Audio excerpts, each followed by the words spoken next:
I'll turn it for timing. Are you gonna speak? No, I haven't. I'm actually coming on the fly, so. But, you know, clock is still targeting me when I go through.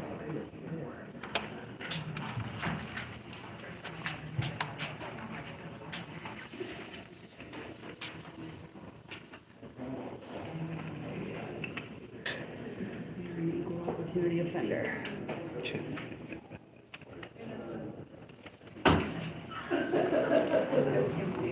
I'm not here to speak, I just came to log my opposition. That's really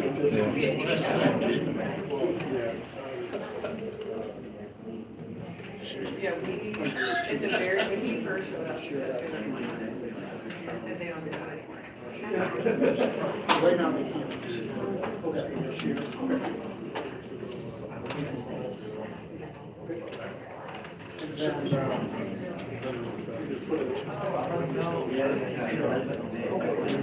I'm overhead type.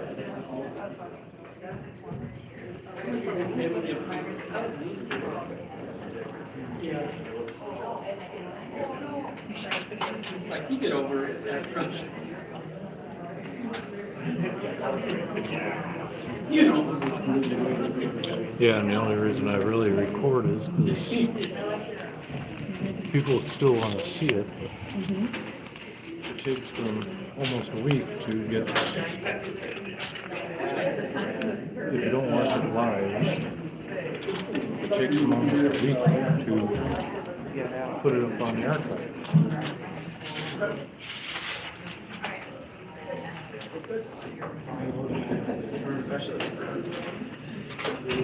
We are ready whenever you are, Chair. Okay.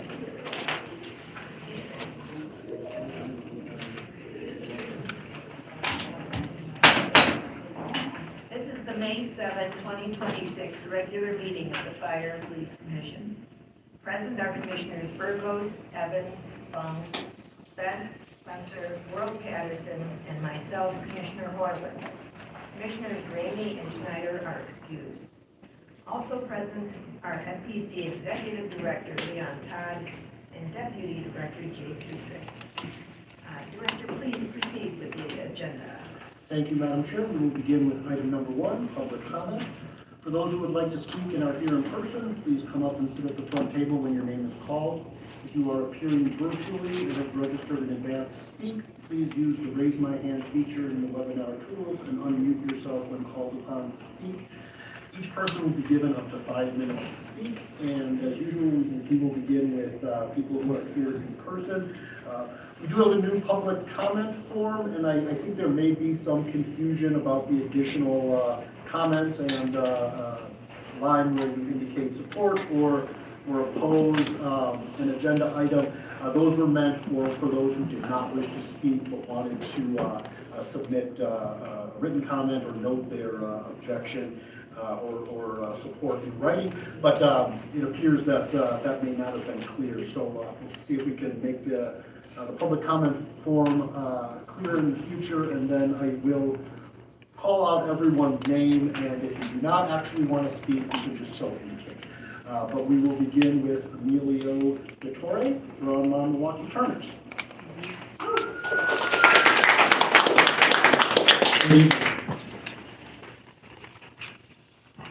Good evening. Good evening, members of the Milwaukee Fire and Police Commission. I'm Emilio Vittore with the Milwaukee Turners.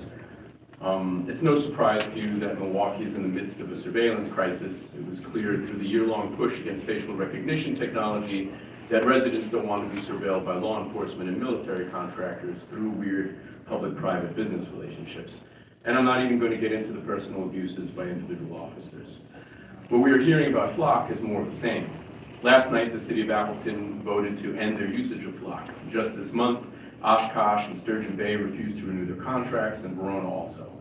Dane County will terminate its contract in May, and the city of Madison has ordinances protecting the residents from ALPRs being deployed. There are no guardrails that can guarantee our safety, nor meaningful arguments for such invasive, large-scale surveillance that feeds into an already expansive web of digital stalking. I'll briefly outline some of the major points. Mass surveillance. There is a web of over 92,000 flock cameras and counting across the nation, and this creates a dragnet surveillance of all people, whether or not they are suspected of a crime or wanted for any particular reason. The cameras pick up everything in range of their view, not just license plates. They use AI to hone in on the licenses, but everything is covered.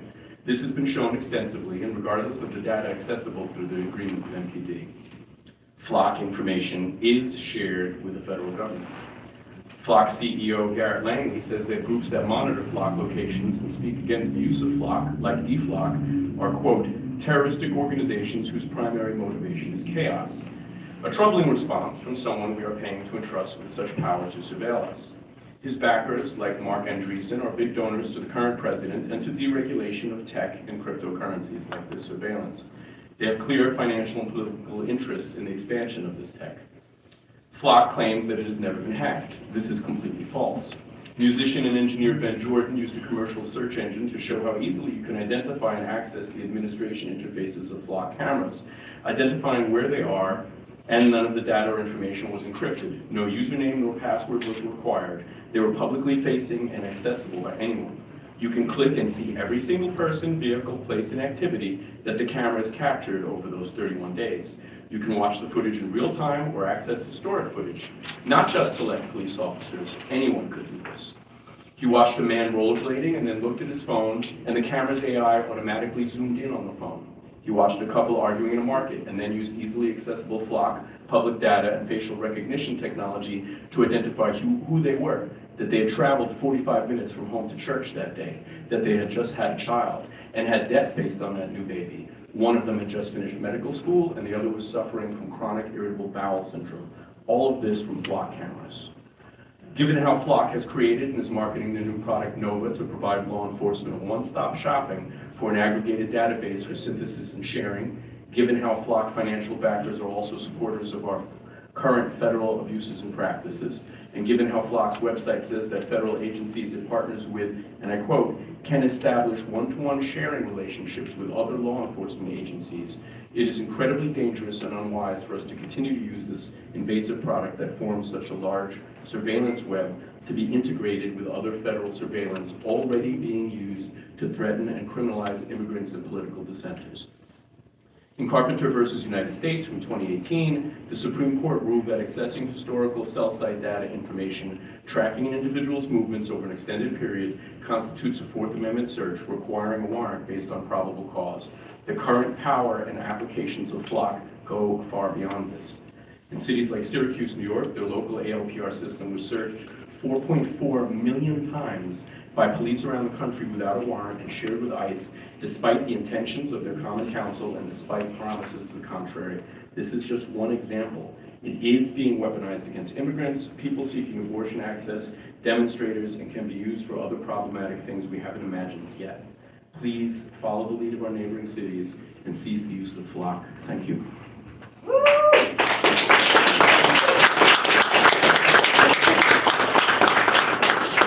Brian Verdeen.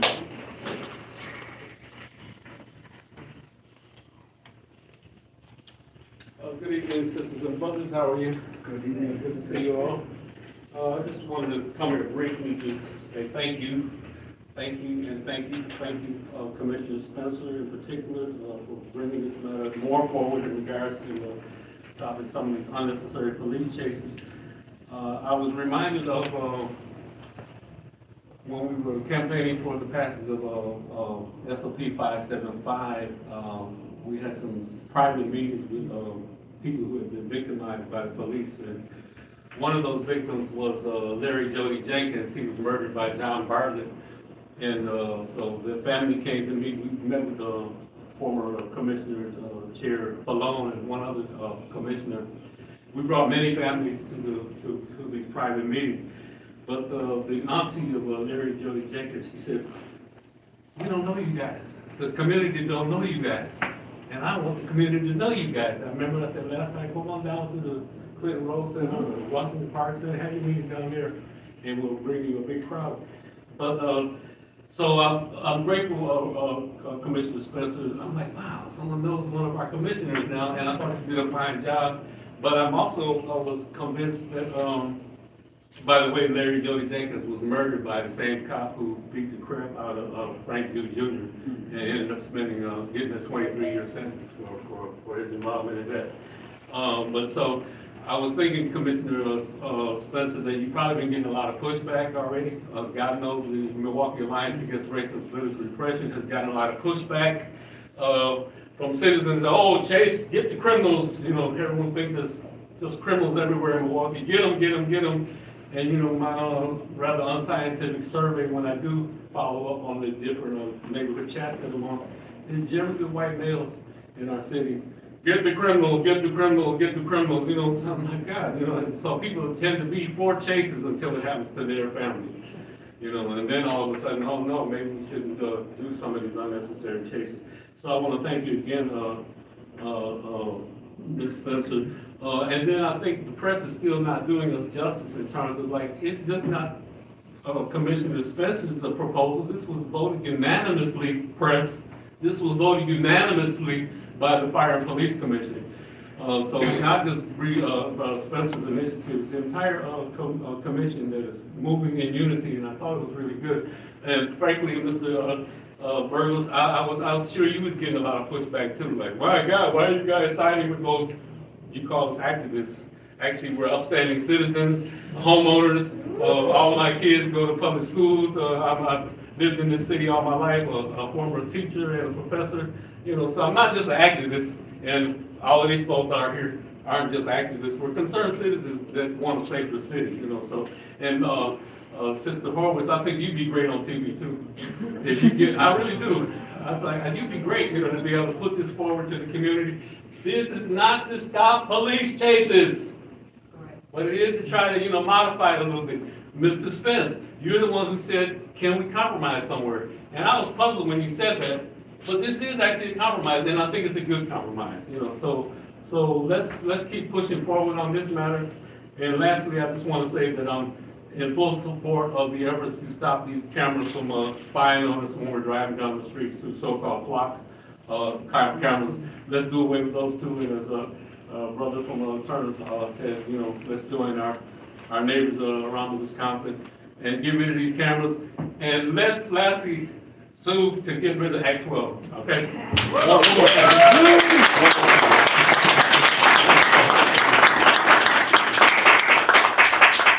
And Mr. Verdine, I do want to follow up with you offline. I do just want to discuss the idea of getting the FPC out in the community. So I think that's a good idea. So I'll be reaching out. Okay. Tiffany Stark.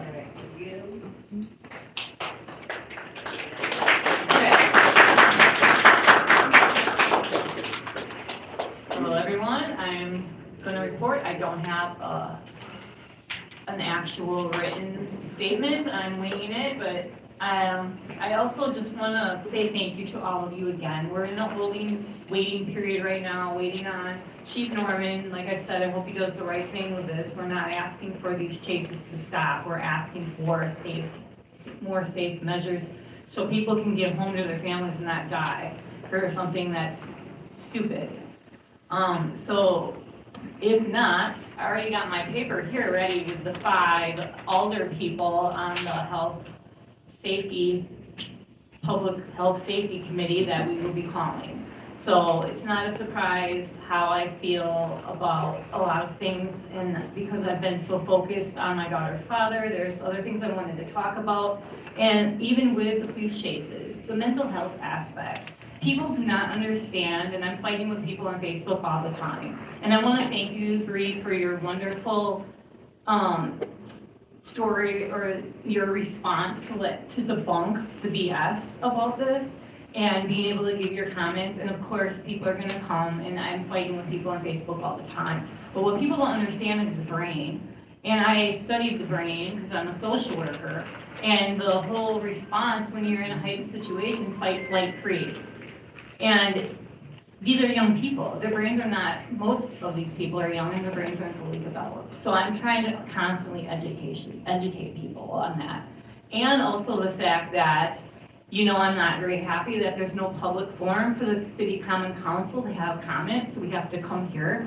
And I'm very disappointed when the decision was made to put this curfew on food trucks without any public input.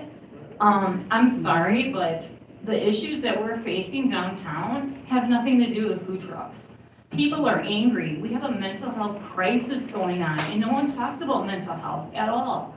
It's like we're putting all these Band-Aids, the food trucks, oh, we're gonna build a little fence. Do you wanna lose money? Build a fence. No one is gonna come downtown. Like, no one asks the community for feedback and input. But I know, is it done purposely we don't wanna talk about mental health? Probably, because there's no money and there's lack of providers. But until we figure that out, we're gonna continue to have these problems. When someone got out of the concert, they went to their car and there was an accident and they pulled out a gun and then the other person pulled out a gun. What does that have to do with the food truck? You know, none of this has to do with that. We're missing the mark on mental health and it makes me angry. Because also we wanna look at the symptoms and not the cause. Like when I work with veterans, back in the day, we wanted to treat the drugs and alcohol. We didn't want to deal with their PTSD and trauma. We missed the mark. Now we do that because they're self-medicating or they're dealing with other issues. A lot of these people have trauma. Brains are developed differently when you have trauma. People don't have basic needs. They're struggling to get through. They're angry. The issue is anger and the inability to regulate your emotions. That's where all of these problems stem from, is anger and inability to regulate your emotions. And the guns, yeah, that's an issue. There's way too many guns, but the gun comes second. The mental health or the situation comes first. The gun is secondary. And we can keep locking people up, but guess what? That's not working. We've tried that. And people come out worse than they came in because they're still not giving mental health services. So it just really makes me mad because I'm a mental health advocate. This is my career. And I just to see this on TV and how they're missing the mark. It's a mental health crisis. It has nothing to do with food trucks. Figure it out. Ask for community feedback. We can come up with solutions. We can come up with ideas. But there's no format, like you know I've been saying, with the city common council. We have to come here. They don't ask us. So that's all I have to say, and once again, thank you so much. I'm staying positive that we're gonna get this recommendation passed, and if we're not, well, we'll raise hell and we'll be calling them. So thank you.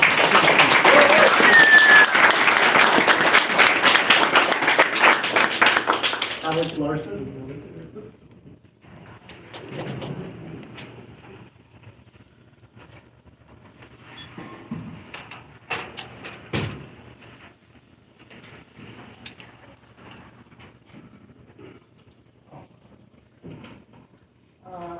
Good evening, y'all. Good evening.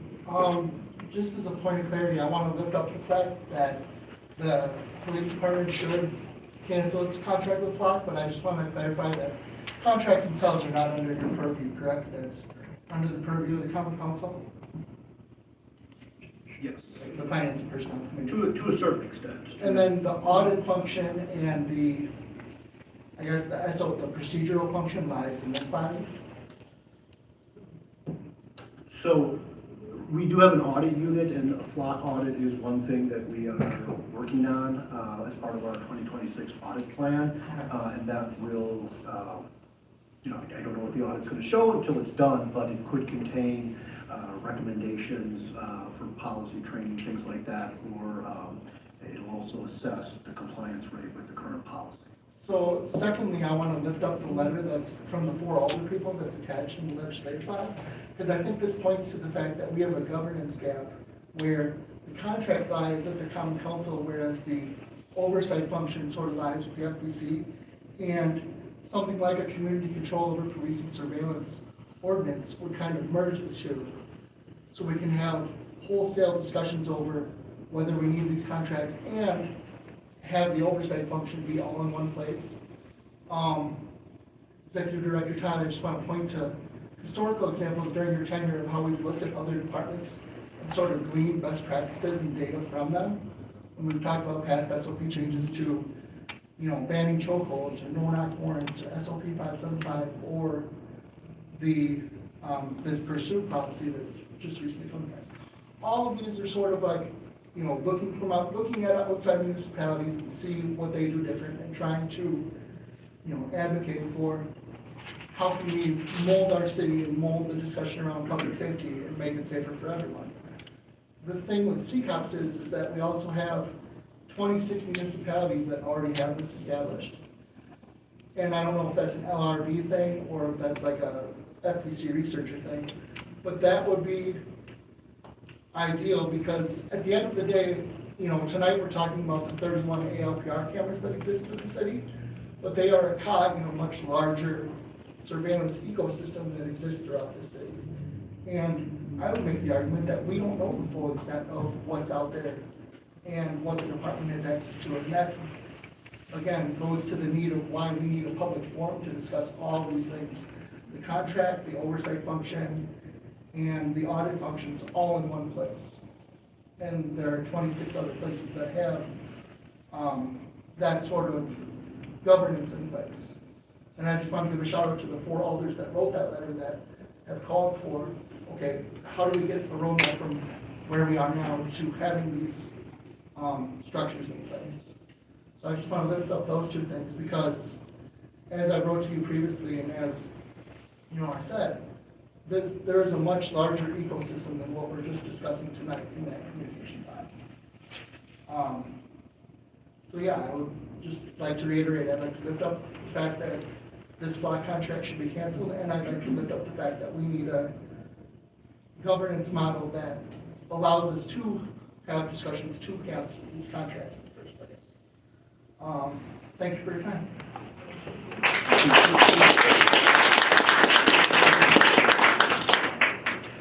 Ariel Winter.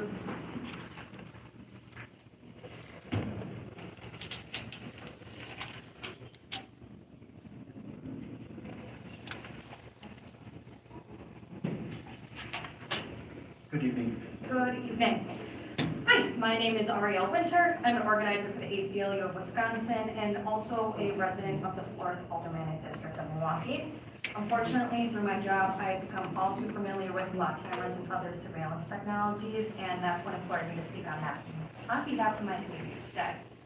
Lots of jurisdictions across the country, including several in Wisconsin, have recently terminated their contracts with Flock, and here are the reasons why. On April 15th, Sturgeon Bay Common Council did not renew its Flock contract. At the end of April, Oshkosh Common Council initially approved renewing a Flock contract, but less than 24 hours later, reversed course and voted unanimously to rescind the agreement once they learned the Flock representative made false statements about the capabilities of their products, specifically Flock's ability to create heat maps and track daily driving patterns. Also last month, the Dane County Board, by a vote of 32-1, cut funding for Flock after concerns brought up during public comment. Residents shared their concerns about sharing sensitive information with ICE. They specifically noted that while Dane County has said that it does not share Flock data with ICE, the county has a history of sharing data with other jurisdictions that do. In the city of Verona, they voted to terminate their Flock contract at the end of 2025. Verona residents argued that the claimed public safety benefits were not worth the privacy risk. Within Verona's system, hundreds of searches were still being tagged as federal, even after the company claimed to have limited that access, similar to Dane County's claims. Additional searches were linked to agencies identifying as ICE, raising further questions about oversight and enforcement. The same thing just happened in Dayton, Ohio, too, earlier this week. I also want to note that when the city of Verona contacted Flock to take down the cameras, Flock ignored their request while still actively sending out sales reps to Verona to get them to sign a new contract. Just yesterday, the mayor of Appleton issued a statement that the city is stopping its use of Flock safety products due to concerns about the integrity of Flock's underlying system. An example from Georgia, Flock's home state. Residents of Dunwoody spoke out against the city's contract with Flock after discovering that Flock had been accessing the cameras in a pool and a gymnasium at a local Jewish community center. Story goes like this. Flock technology enables private companies to integrate their cameras with local police agencies, similar to our Deer District cameras. The Marcus Jewish Community Center of Atlanta shared its cameras with the Dunwoody Police Department. In January, city officials were alerted that the Dunwoody Police Department had granted access to the community center's cameras to external police agencies, despite the network being marked in Dunwoody's system as "Do Not Share" in all caps.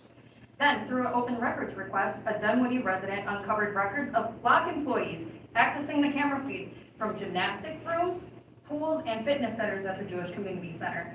When city officials confronted Flock, they learned Flock employees have been using Dunwoody's Flock network for potential sales calls with other law enforcement agencies, but city officials said not to worry because Flock said they would no longer use Dunwoody's cameras for demonstration projects. I have detailed instances of Flock making false statements, an instance of city officials unable to contact Flock after acquiring the products, and an instance of Flock employees using cameras for potentially nefarious purposes. We need framework in the Common Council and FTC to discuss, like we are tonight, any surveillance technology the city has or wants to acquire, to really underscore how important it is for the city to provide this comprehensive oversight now. On June 4th of last year, Flock published a blog titled Flock Safety Q2 2025 Law Enforcement Product Summary, in which there was a section titled License Plate Reader Cameras Can Now Become Video Cameras. I'm quoting, "In a move that will transform the largest network of license plate reader cameras in the nation, Flock announced that every existing Flock license plate reader camera can soon become video enabled at no cost to the customer." Again, quoting, "Flock customers don't have to do or pay a thing," said Flock Safety Chief Security Officer. "This will be a no-cost software update we just push over the cloud." Commissioners, we need a comprehensive framework to discuss community oversight over police surveillance. Thank you.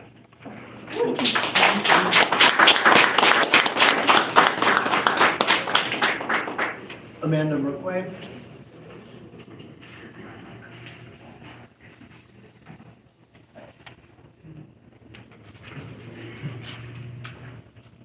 Good evening. My name is Amanda Merkway. I'm the Advocacy Director of the ACLU of Wisconsin. As others have pointed out, any conversation about Flock automated license plate readers has to include a discussion about procurement processes and the use of sole source contracts, the oversight roles held by the Common Council's Public Safety and Health Committee and Finance and Personnel Committee, and the FPC. The realities of how ALPRs and other surveillance tech are integrated together through products like Fusus, the incorporation of artificial intelligence into these integrated platforms, and the absence of SOPs in place governing many aspects of Milwaukee's surveillance infrastructure. Take facial recognition. It was used for years in secret, many times without disclosing FRT use and discovery, all without an SOP in place. There was no transparency in any procurement process because MPD had other jurisdictions running the searches. MPD's contract with Tactical Support Equipment, Inc. for cell site simulator, also known as Stingray equipment, was extended until September 2028 and increased by $165,000 to a total of $1.45 million. That's a sole source contract that waived Finance and Personnel Committee approval. The software is proprietary.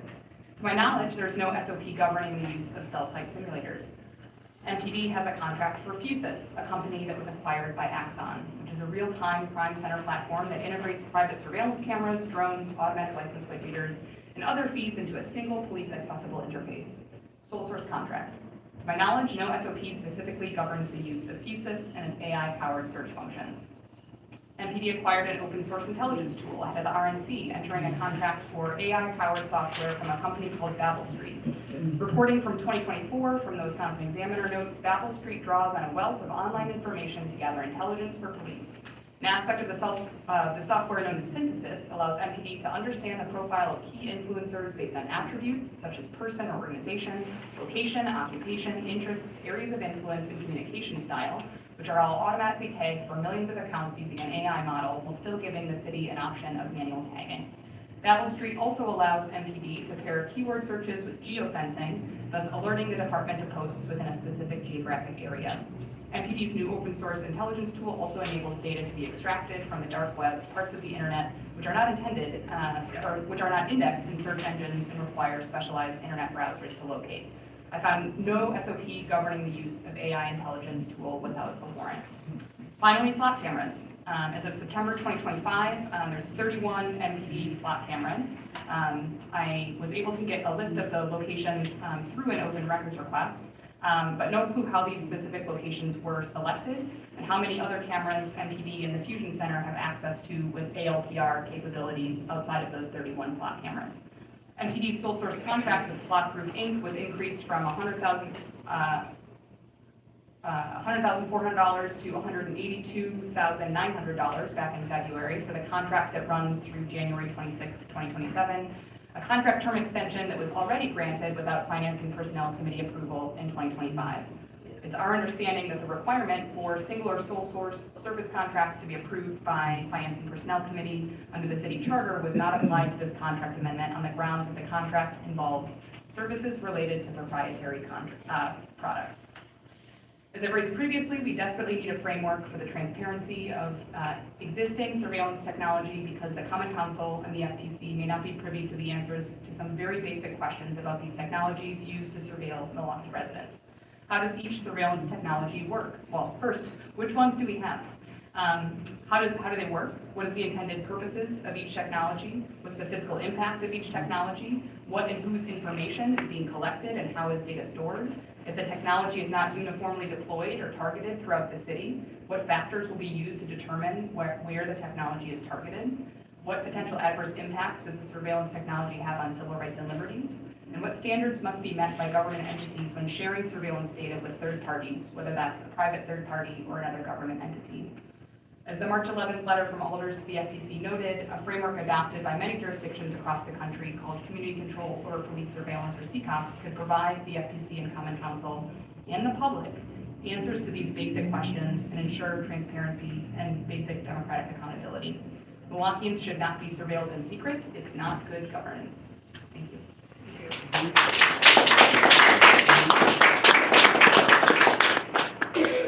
Minister Khalif Mueb El. Good evening. Peace, everybody. How y'all doing? First and foremost, I wanted to speak to the placement values with the flock cameras. These cameras was found by Christopher Newport University to be placed disproportionately in so-called black and brown communities, specifically. So the surveillance is largely going to be in those particular areas that they label crime areas. The problem I have with that is that it's another target on our people. My name is Minister Khalif Mueb El from the Moore Science Temple of America and also the president of all of us in Wisconsin. And the second thing is the intensity of the surveillance. This is a very intense, all-day surveillance. There's also been misconduct on the police side with these flock cameras. I'm not going to mention specifically what officer, but one officer had used the flock cameras 179 times to stalk their own ex or what have you. That officer later resigned and was prosecuted or in the process of being prosecuted. So we see that this effective technology has no real significance in our communities, especially if it's going to be targeting specific populations and demographics of people. That's never something that I believe that your aim should be, right?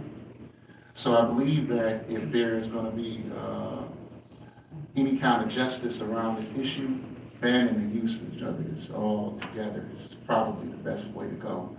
I'm completely opposed to it. My community is completely opposed to it.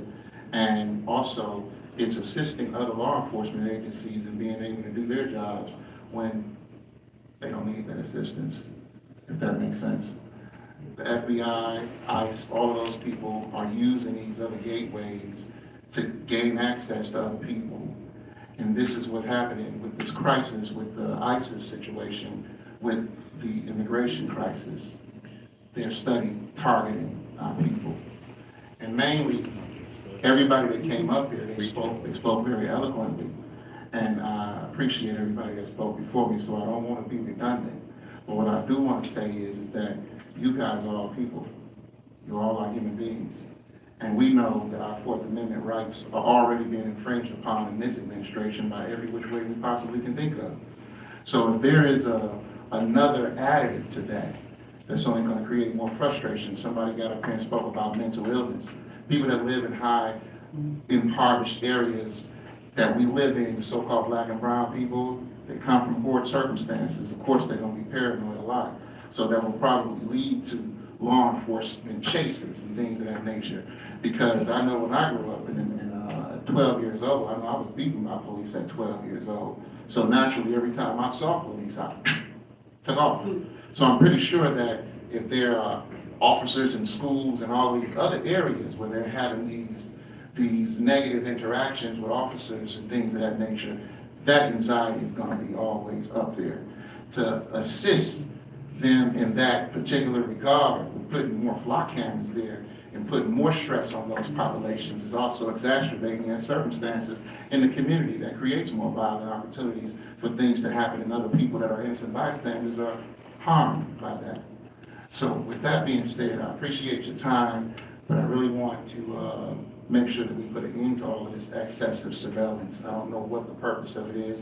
We do need to vet those things through the community, because if the law enforcement's job is to protect and serve our people in the community, then there should be some type of a community input on things. We had something that was back in the days called, it's not community control over the police, but we did have community insight, where we had listening sessions with law enforcement on some of the endeavors that they were going to be implemented in the city that will probably or potentially affect the residents in that community.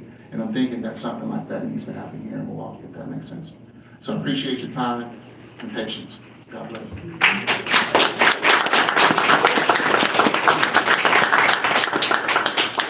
Nicholas X. Doherty.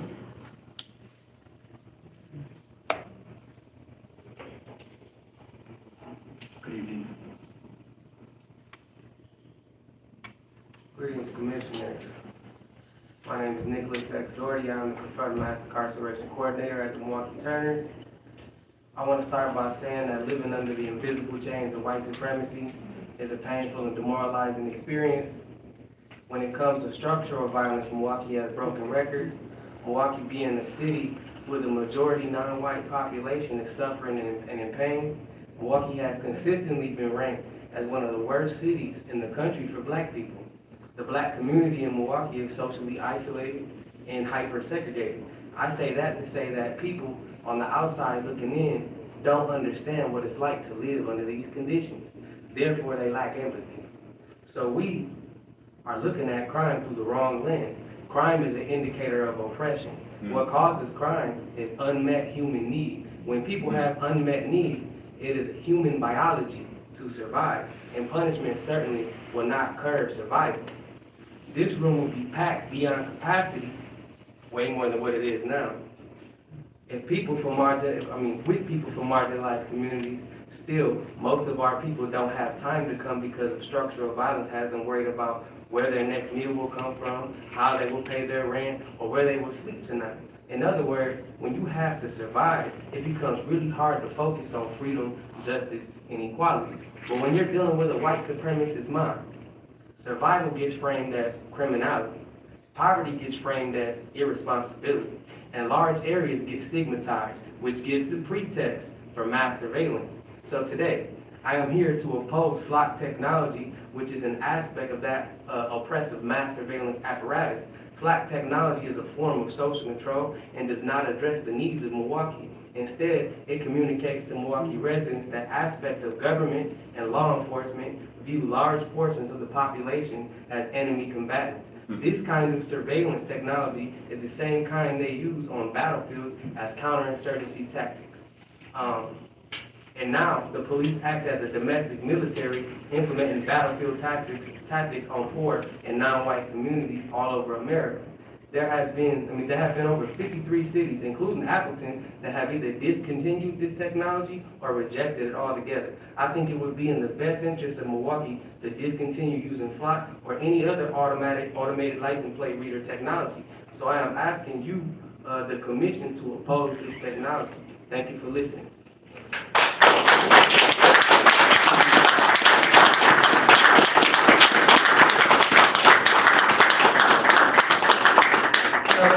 Perez.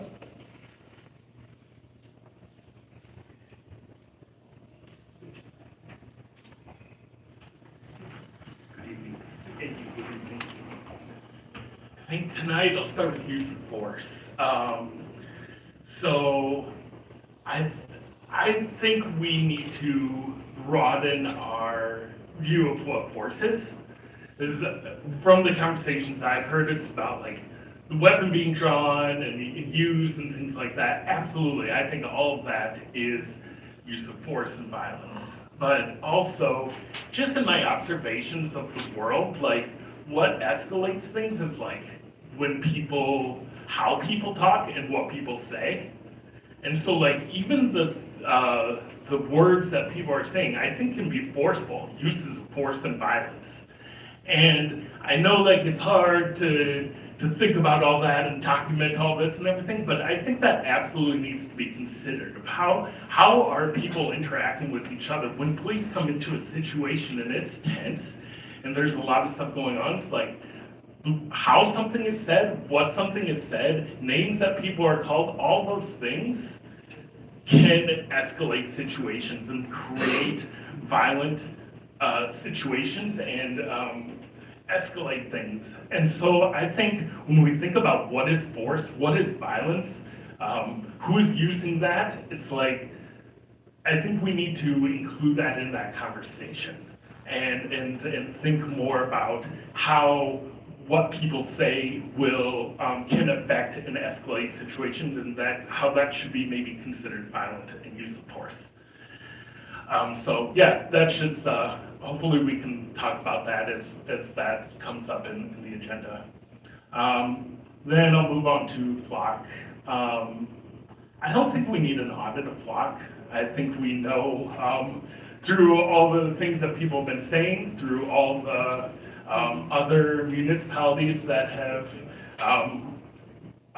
said we're not going to renew our contract with flock, we see the things that are going on there. We know what we'll find in an audit, that it's not good. We don't want the surveillance. We don't need all those extra things that flock is, all the extra surveillance that is happening with flock and other ALPRs.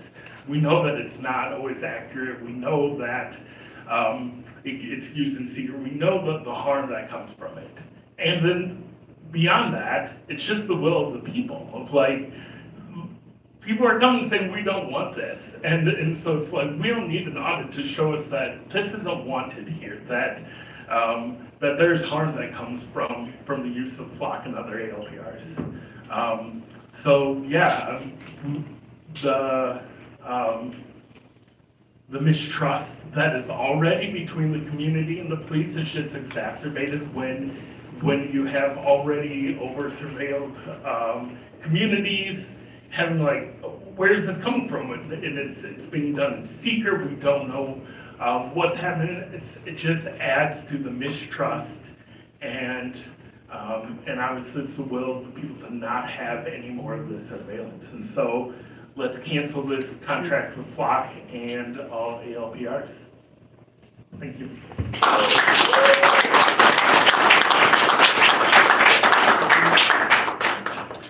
Carlos Dixon. All power to the people. If you believe that, you say it back. Come on now, the people in the Congo need to hear y'all. All right, I can dig it. I want to start by saying a shout out to Beta Philanthropies, okay? They right up the street on 3rd Street. They are a great organization. They hand out a bankroll to a lot of our institutions in the street. At the same time, they publicly support the state of Israel. But I digress. How you guys doing today? Y'all all right? My guy right here is all good. Mr. Leon Todd, man, you look a little tense up there, brother. You gotta relax, okay? All right. I'm nervous by nature, what can I say? Me too. Oh my gosh. All right, look. This is my 3rd time coming to these meetings, right? And what's bothering me tonight is not just the police pursuits. It's not just the use of force. It's not just the surveillance. It's the realization that many of these folks in here have been coming here for years. It's crazy. Asking the same people or the same institutions for the same little piece of humanity. While the conditions outside keep getting worse. At some point, we have to ask ourselves, are we changing the system, or are we becoming emotionally adjusted to the oppression? Because every month we come in here talking about policy, we talk about oversight, we talk about recommendations. Meanwhile, poor people are still being chased through neighborhoods, still being brutalized, still being monitored, and still being extracted from. And the city keeps finding money for everything except protecting human life. You want to know what I noticed driving down here? Except all the potholes. Random traffic cones, random construction setups, random cosmetic projects all over the city. And every single cone, every truck, every contract, every consultant gets paid. But when the people ask for safety, when the people ask for housing, when the people here ask for mental health resources, when the people ask not to be haunted through their own neighborhoods by high-speed pursuits, suddenly the city is underfunded and we have to come into these type of environments. And I saw someone recently say, they're in this room too, I don't want to call them out, but if you're not at the table, you're on the menu. Let me make something very clear, okay? I'm not here fighting to sit at anybody's table. I'm here for the people who were never invited into this building in the first place. The poor, the exploited, the people surviving violence while professionals hold meetings about that violence. I call it making rules about us without us. All right? And I need this entire room to understand something. People are losing faith in these institutions. Not because they're irrational or not because they're extremists, but because they can feel the contradiction, okay? You cannot surveil a population into trust. You cannot police people into dignity. And you cannot keep asking suffering communities to be patient while budgets continue to prioritize systems of control over systems of care. At some point, this city and everybody in this room, we must decide. Do you exist to protect human beings, or do you exist to manage the consequences of exploitation? Because those two are not the same thing. Thank you.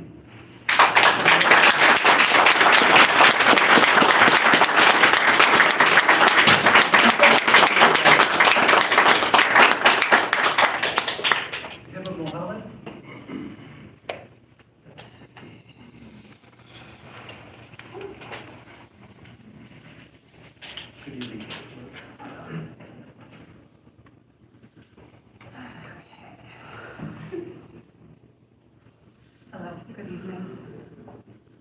I'm speaking in opposition to the continued usage of flock technology and the usage of any automated license plate readers. When the public began speaking out against expanded police surveillance, including flock, last year, Milwaukee had the opportunity to be a leader in this arena by ending its contracts and removing flock's hardware. Now, with city after city ending contracts or rejecting flock due to community outcry and common sense, including many cities in Wisconsin, Milwaukee is falling behind. I'm not surprised exactly, because MKE has repeatedly demonstrated or outright told us that they don't care about public opinion. So having stated my opposition to flock and all ALPRs, I'd like to raise items I and I'm sure the community are still awaiting updates on or feedback on. First, what's the deal with facial recognition technology? A voluntary moratorium implemented by a deceitful department is not where the buck should stop. I want to see a full ban on FRT usage in Milwaukee. Wherever others stand on this, we still need a policy governing its use in Milwaukee and by MPD. Second, we've not heard a formal reply from the FPC to Chief Norman's propaganda trip to the genocidal Zionist entity this past December. The community spoke clearly to demand accountability, and we've not heard a formal response or position from the Commission. I would like one. Relatedly, at the last meeting, you all discussed limiting public comment and said you'd welcome presentations from community groups. How does a community group go about getting on the agenda, and what's the criteria there? Even though I wasn't able to attend the last meeting where you debated this restricting of public comment, and even though the time limit remains unchanged, which I support, I do still have some thoughts. We know that many of you resent public comments, especially when they make meetings go long. We know because you said it to our faces, and at times into the mics when you think we can't hear you. Take today, for example. Before the doors opened, we heard someone, the chair, I believe, lamenting that it's all the same people here tonight. Even if it's right. Maybe it wasn't you, but we did hear it on the virtual. So somebody lamented that. So you lamented that it's all the same people here tonight, even if it's our right to give public comment. I just want to be clear that we wouldn't need to return every meeting if we felt heard by all of you, and if MPD wasn't allowed to operate with near impunity. As has been said before, if anyone here on the commission is not happy in this role because of long meetings due to us, the people, exercising our rights in one of the few remaining forums accessible to us, then quit the commission. You're paid to be here and we are not. And instead of seeing that as valuable to healthy communities, many of you have expressed it as a burden. I implore you to understand the power dynamics here. You are stewards of one of Milwaukee's last gasps of democracy. I am painfully aware of the power dynamics myself, particularly as a Palestinian fighting to prevent the Gazification of Milwaukee, and doing so by appealing to a commission chaired by somebody who's a member of the local Zionist organization, the Milwaukee Jewish Federation, that supports the genocide of my people. And that tidbit is part of your public FPC bio, Chairwoman. So every time we hear anybody grumbling about us, every time you contemplate limiting our voices, you are aiding in the death of democracy. And we are here because we believe in our rights. We want to be here. We want to see a better community. And I implore all of you to change the attitudes around that, because it is not an easy thing to be here, even if you see us every single time. And I would like for you to stop treating it that way. As one of my neighbors said, we are residents, we are homeowners, we have kids who go to school here. It is our right to be here. And if you don't like it, then quit. Thank you.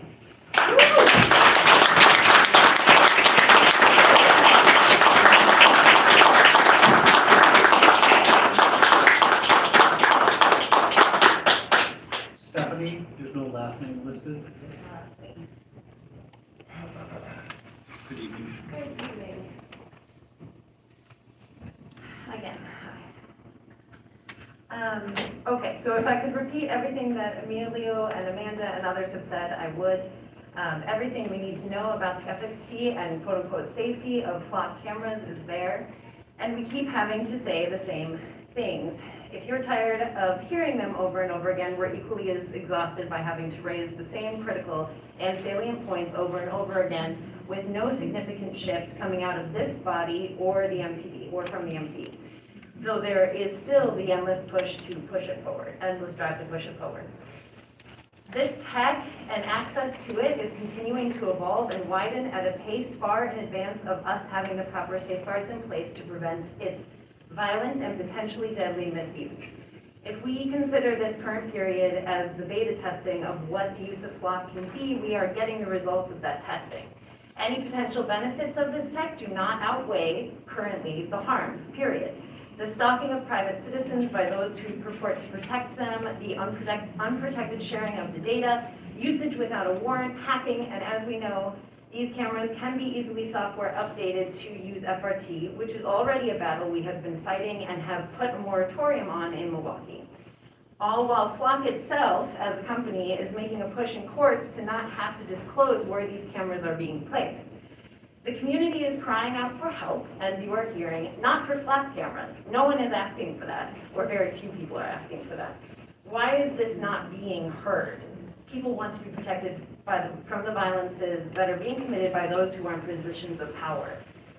We do not want these cameras here, and they do not make us feel safe.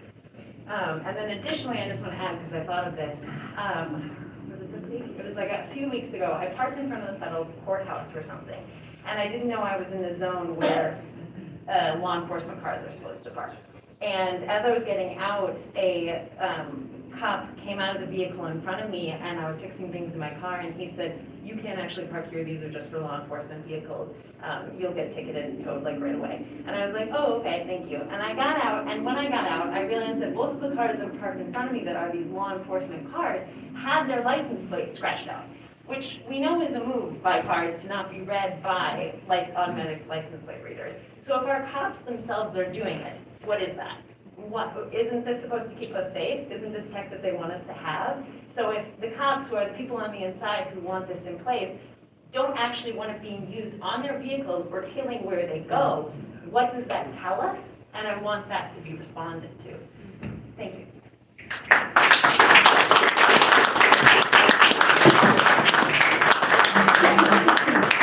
Brianna?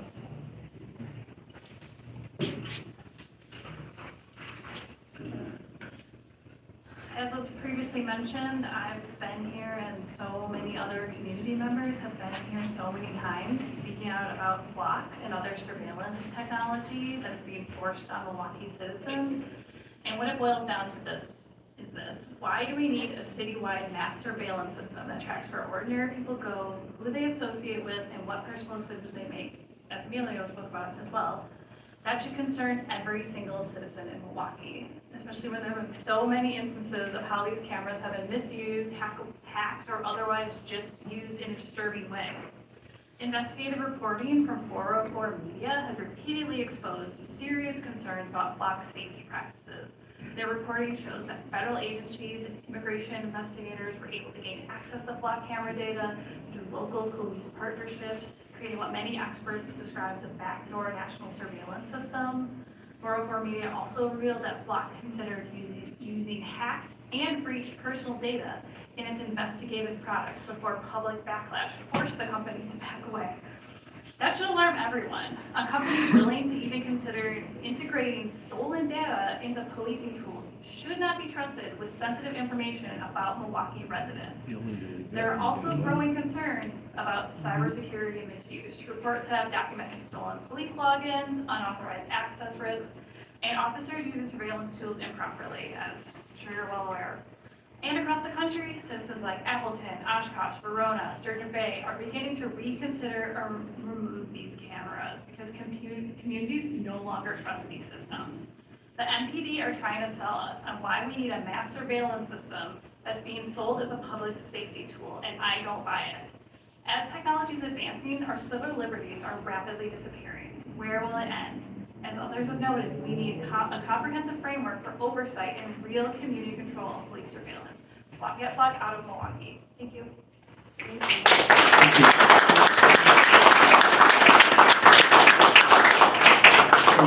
For the Commissioner's information, there's also been 2 additional comment forms submitted by community members that indicate opposition to flock cameras. They indicated they did not wish to speak. Bridget, do we have anyone online virtually for public comment? Yes, we have Julie online. All right, Julie, if you'd like to unmute your mic, and then you can give your comment. Thank you, Bridget, directors, commissioners, beloved community. Chaplain Julie Curcio, Milwaukee County resident. First, I am for a ban on the use of flock cameras and any FRG by the MKE for the reasons folks have shared tonight and at all the past meetings.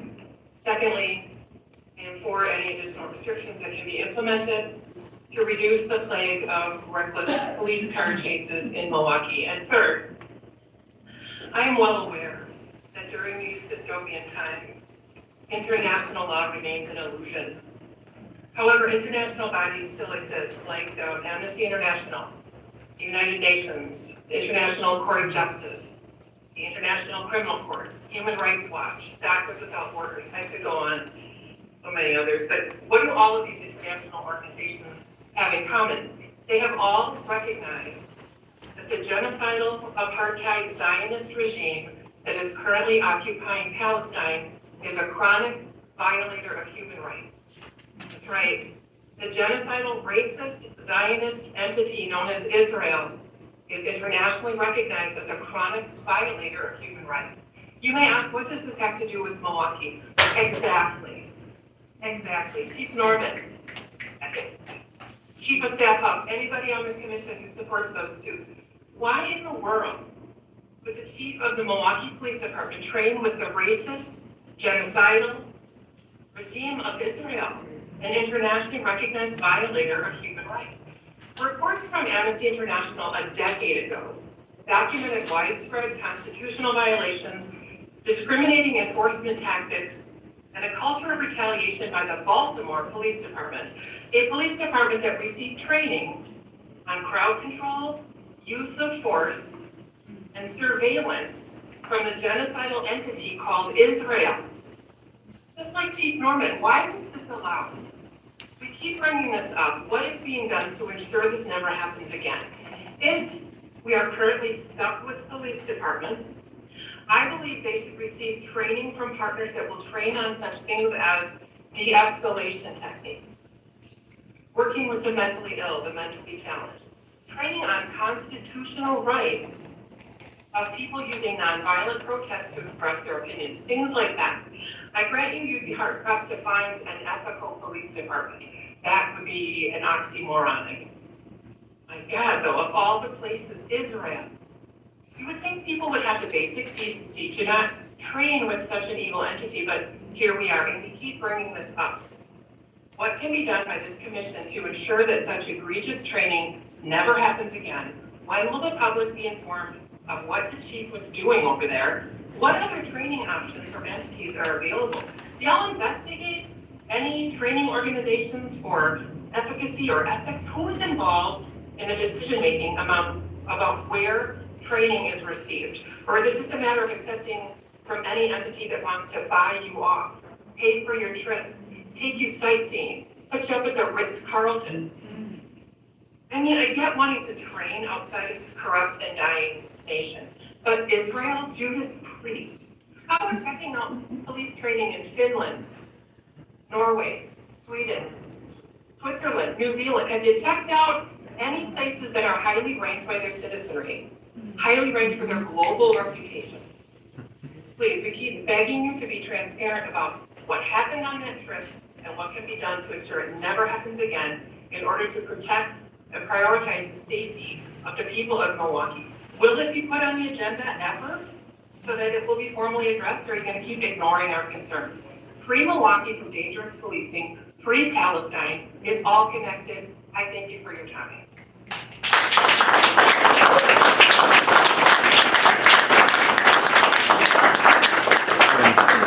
I just want to briefly comment that public comment is an opportunity for members of the public to make their opinions known and their positions known to the commissioners.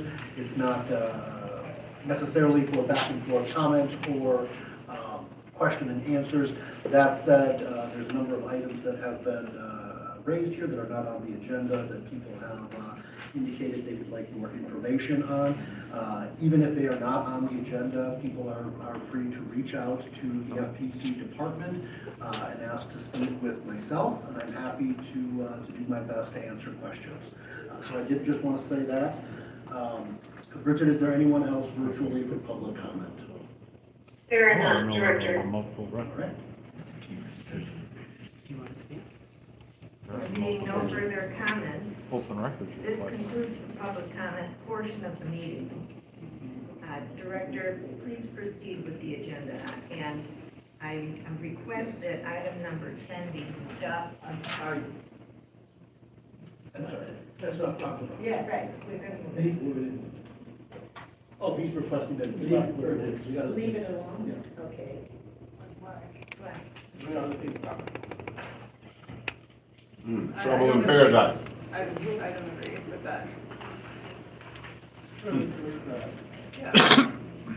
I would like, in recognition that that's the major interest here tonight, I would like to move it up. Item 10, FPC 212509, communication from the Milwaukee Police Department relating to automated license plate readers, or helper. This is again item 10 that we're taking out of order. It's item 10 under new business. And We have with us today from the Milwaukee Police Department, Chief of Staff Heather Tuff and Risk Manager James Lewis. And I believe they have a PowerPoint that I will queue up.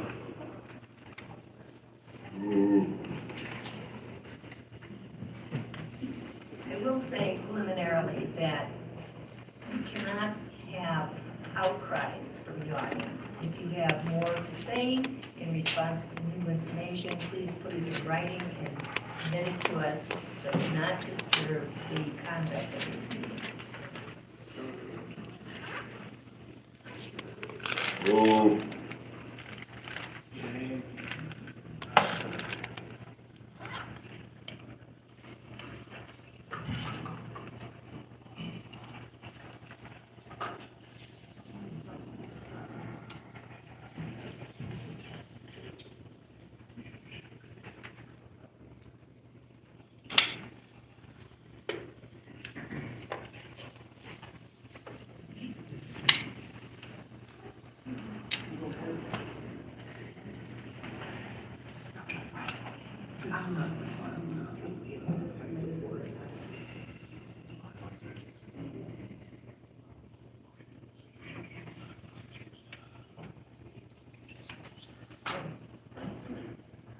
Could we have this added to the file after the fact?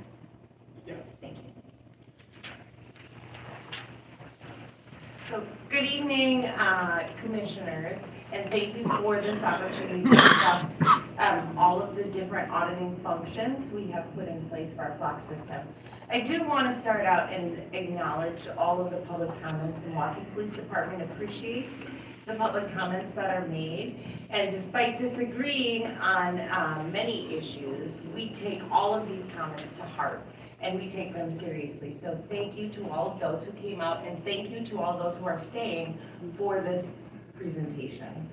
It is really important for the department to find a balance between the interests of what we believe is public safety and the privacy rights and surveillance concerns of those in our public, like those who have come to speak out today and those who have come to speak out in the past. We do not discount those opinions, and therefore our presentation today focuses on many of the different auditing functions we have put into place in the past few months that we're happy to share with this body and with the public. But before I begin, and let me make it clear, the department believes that license plate readers are a valuable tool for public safety. And I want to talk about two recent incidents where they were vital in solving those crimes for this community. The first is street takeovers. We all know that a few weeks ago, in all of the news, there was an outcry that people's quality of life was disrupted, and people were fearful that street takeovers were taking place all across the city of Milwaukee and other jurisdictions surrounding Milwaukee. And they all told us the same thing: do something about it. And so our immediate response was limited by the capacity of having officers able to address those issues and officers able to figure out where the street takeovers were taking place as a reaction. But key to the investigation that led us to the organizer of those was license plate reading cameras. And so they were a valuable tool in bringing justice to an individual who is causing great harm to many residents in the city of Milwaukee, many residents who asked us to do something. The second example I want to give is that in the news, right along the same time, there was a city employee who was shot while they were on duty and for a carjacking. In that case, license plate readers, flock cameras, led us to the suspect vehicle, and we were able to apprehend those who caused great harm to the city through violence. And we were tasked with the urgency of finding somebody who shot at one of our city employees, and license plate reading cameras were integral in that investigation. Used correctly, they are a valuable tool, and this department will not back away from that position because we really believe in it. That being said, we also recognize that we can do a great deal of harm to the public trust if misused. And we had a recent example where that occurred by the hands of one of our employees. What we will say as a department is, the second we became aware, we acted swiftly to hold that member accountable, and that member is no longer part of this department, because that is not how we want to use these tools. Since that time, we have implemented a number of things, and James is going to go over them with this body and with the public. And what I want to say to that is, we do our very best, and when those who cause harm, including our own, our member caused harm to the public trust, that member caused harm to this department, we hold them accountable for that behavior, and we will not stand behind it. So we agree with the public, and we agree with the comments here, that the misuse should never occur. I'm going to turn over to James, but I also just want to say, from the department's perspective, having a risk manager is a great thing for us in all kinds of ways. But in this way, James has really taken the lead on taking a deep dive into all of the different things we can implement to ensure the appropriate use of our flock and license plate reader cameras, and ensure that appropriate auditing is occurring on a regular basis, to do our very best that it's always being used appropriately. We can make no guarantees that there isn't going to be a person doing a bad thing anywhere, including in our own department. But what we can guarantee is we're going to do everything in our power to be able to implement the tools to find those individuals who are causing harm and to hold them accountable for that behavior. So thanks to James, thanks to all that he brings to the department in risk management, and this is just one example of the many ways that he makes us better. Thank you very much, and thank you, members of the commission, for hearing us file and giving us an opportunity to explain some of the responses to the letter that the Common Council added to this file. I just want to set the stage a little bit about what this presentation is. This presentation is an attempt at a line-by-line response to the questions posed. For the questions and the topics posed that relate to the department. Some of that letter, as you'll recall from reading it, direct the FPC to do certain things or speak to oversight in a way that isn't appropriate necessarily for the department to opine on. So I've done my best to sort of parse that out and look at the questions that we can be responsive to, so that we can show this body, the Common Council, and also anybody who may be watching, the steps that we've taken to mitigate risk, to ensure that the use of our Elver systems is compliant with policy and is doing the best public service that it can, and leveraging the public safety technology that it provides. So I'm going to go through those questions right now, and then at the end, excuse me, I'm happy to answer any questions that I can. I'm also happy to provide follow-up if there's questions that I'm unable to answer from the top of my head, but I will do my best. So, first, this is a little zoomed in. Okay, well, I'll read the question. What specific training is provided before anyone is granted access to the department's Elper and similar technology? The answer to that is that we had turned off all of the use of flock in February, and before any users were admitted back into the system, they were required to undergo a training from the captain of the Fusion Division. A video was produced for that training. There is an emphasis on associating each query with a valid and accurate CAT or case number. That is reflected in our policy. It is an important piece tying the query to some function of public safety. That is the requirement of the policy, and that is what the members have been retrained on. I'll also point to, we have an ALPR user agreement. This is republished here, but this is the agreement that any member who said, yes, I want to be a police officer who has flock access, was required to go line by line and initial these things. But what this user agreement sets forth is that the purpose will be for legitimate law enforcement purpose, that whenever there's a query made, that it will have an accurate CAT or case number, that the system can be revoked from the member's access at any time for any reason. Number 4 is that they have read and understand the procedure and expectations of the SOP, and that they understand that their use of the system needs to be compliant with that policy. Also, number 5, this is one that I came up with, that if you're asked to make an Albert query for another member, you are responsible for the workup of that file as if it is your own query. So the accuracy of the information submitted for the query is the responsibility of the submitting officer.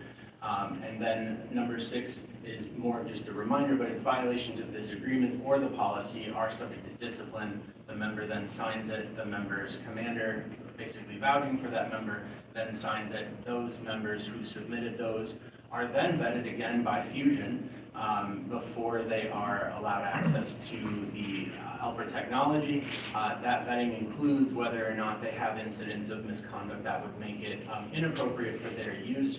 We were sensitive to that, and so Fusion goes through those applications, not just for this policy, but also for the right people using this technology, given we know how, what it can do when misused. So the next question is, how is ongoing use supervised in real time, and who is responsible for reviewing searches and access logs? James, I'm sorry. I don't know if there's text that's cut off, but I think if you hit escape on the keyboard, that'll take it out of slideshow mode, and maybe that'll be a little easier to see. Is that better? Is that better? I don't know. Okay, well, all right. So the question is, how is ongoing use supervised in real time, and who is responsible for reviewing searches and access logs? So the baseline question of that is the work location supervision. So that's your frontline supervisor. They are primarily responsible for the review of queries. When we send an audit to a work location, what we are asking that frontline supervisor to do is to supervise their members' use in a way that is leveraged by the data that we've gained from the audit. And so that's the first line of defense against this. We also have systems controlled by the Intelligence Fusion Division. This is where the system is housed.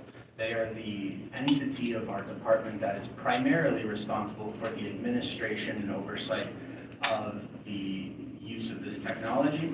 Also, we have a section called the Compliance Management section. It's a section that I oversee. We provide supervisors with lists of queries that are subject to audit. We also do follow-up. So there are times where the audit will project to me something that says this is of concern, and I pose it to supervision to say what happened here, and I am looking for a specific response. And if the response that I'm getting from supervision doesn't match with my expectation, what I then do is say, what was the reason provided for this outcome that sort of deviates from what I would expect? And is it rational? Is it reasonable? Did I learn something more that I didn't know before? Or is this something that merits more follow-up and a need for removal or for referral to discipline, which I will cover through these questions. How frequently are audits conducted, and are they proactive or only triggered after a complaint? So the regular cadence for our audits is a monthly cadence. There is a good reason for that, and I will get into it in a little bit, but it has to do with building the data set so that you can trend patterns over time. Within that monthly cadence, however, if a complaint is received by MPD, whether it be through a district location, through IAD, or if the FPC were to alert us to a complaint that says, for some reason, the complaint implicates flock, we would review immediately what that complaint sets forth, including doing a deep dive query into that plate to see whether or not it's been compliant and it's associated with a case, whether or not the nature of the complaint and the substance of that context matches what our documentation is or is not. And then the results from that would be a very swift investigation. We have not received any complaints. I did check with IAD before making this presentation. There are none of record that we're aware of. However, if we did receive those, we would not wait for the monthly cadence to happen. We'd dive right into it.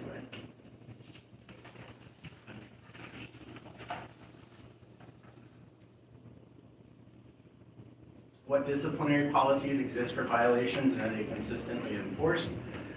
So like I said, on that user agreement for the Alpers system, it has an explicit acknowledgement that misuses or violative uses are subject to discipline.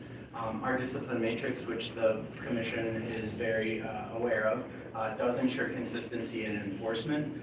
We also have our statutory framework for meting out any discipline must meet the standards, the 7 standards of just cause, and that's by statute. And then I want to highlight 2 core values. And so these core values are guiding principles that all members must abide by. And the first of that is a competency core value. It's a 104.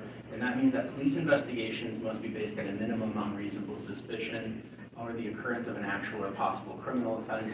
All investigations shall be conducted and reports prepared in a prompt, thorough, impartial, and careful manner to ensure accountability and compliance with the law. A second core value that is applicable to these types of searches is another competence core value, and it's a 105, which is that all department members should be familiar with department policies, procedures, and training, and then expected to conduct themselves in full accordance with them. We have a robust SOP on this use. So anybody who violates that specific SOP could be disciplined under a 105. But that 104 competency piece, I think you'll see it a little bit later in the presentation, but when we require officers to make investigations that are based on reasonable suspicion or the actual occurrence of a crime, what we're saying is that in order to use the Alper system, and this is in the user agreement, it must be for a legitimate law enforcement purpose. That ties back to 104 in, well, what does that mean? That means that you have to be able to articulate what you have. You have to be able to document what you have. All of that's in our policy as well. But when it comes to discipline, the charges that you would expect to see for misuse of this, just off the top line, not taking into the context of anything else that may have happened or the circumstances, all come back to this competency core value. So you may have further things that could be implicated in any given or particular case, but the misuse of not associating this with that bare minimum standard of what law enforcement investigations are supposed to be based on, tie directly back to this. And that's the disciplinary framework that we use, and the commission and any of you who have heard discipline are familiar with how these core values, that's where the charges stem from, and then we test them against the 7 standards of just cause. And the disciplinary matrix ensures that over time, discipline that's meted out appears consistent in whether or not it's appropriate in any given case to deviate from what we call comparable cases. So that's just kind of a high-level explanation of that. What safeguards are in place to ensure those systems are not used for immigration enforcement without a judicial warrant? This is the 3 sort of paragraphs here that I have. These are direct quotations from our SOP 130.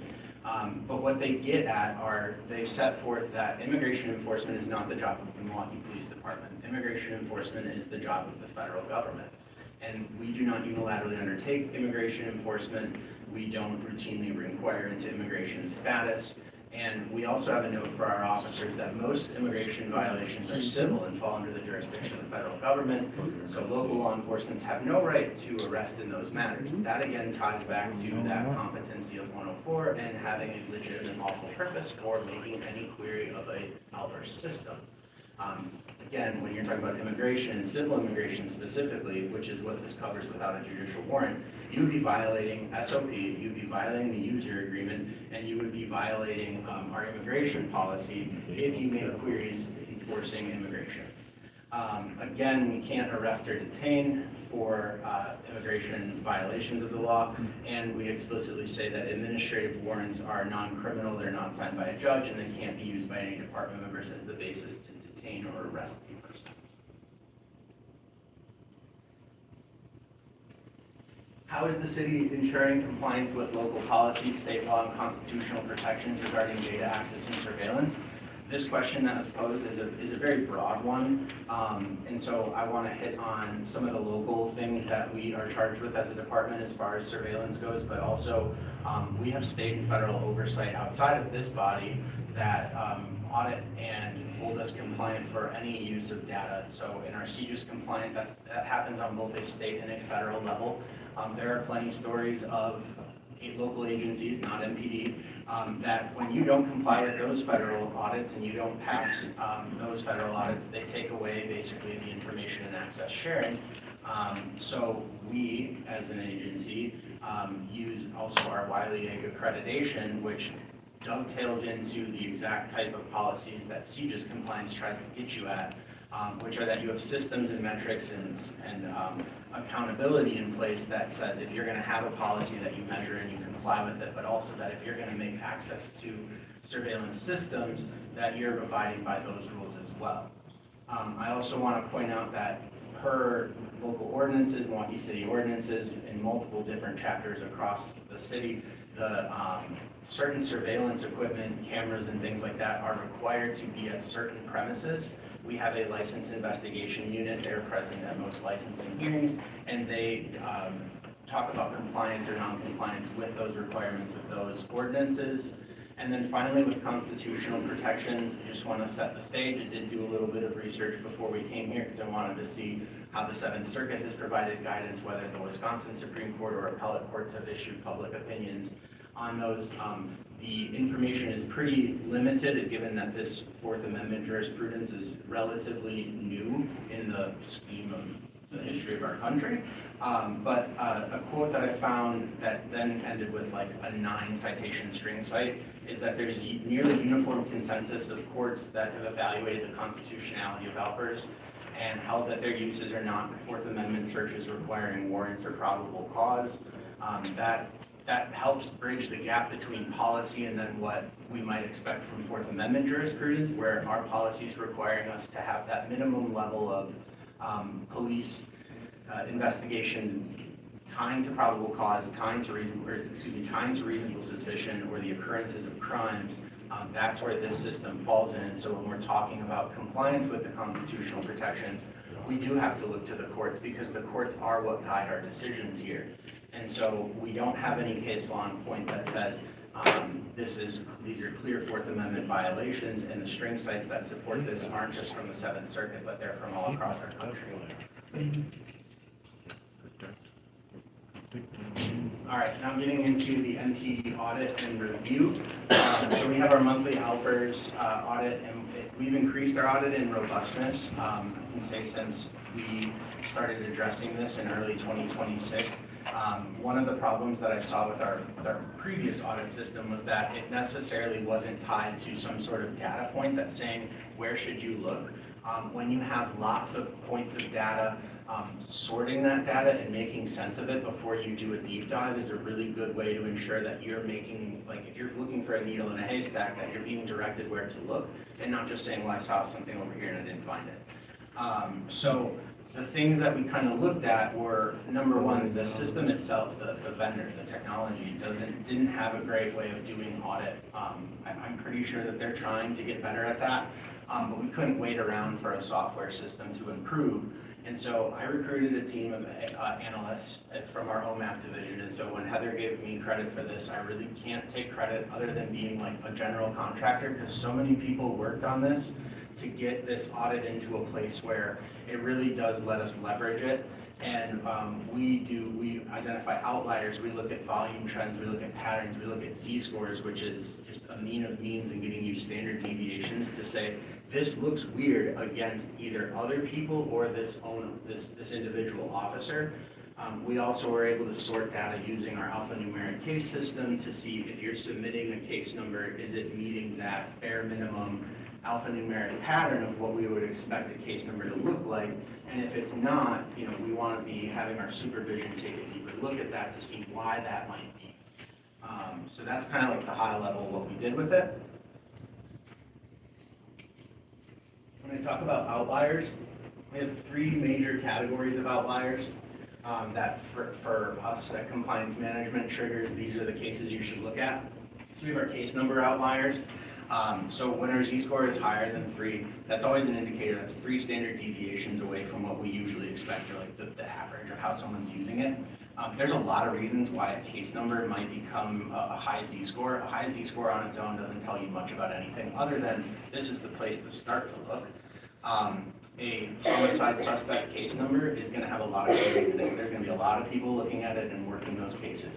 A district level robbery will have less. That's just the nature of the division of work and the way that our department investigates things.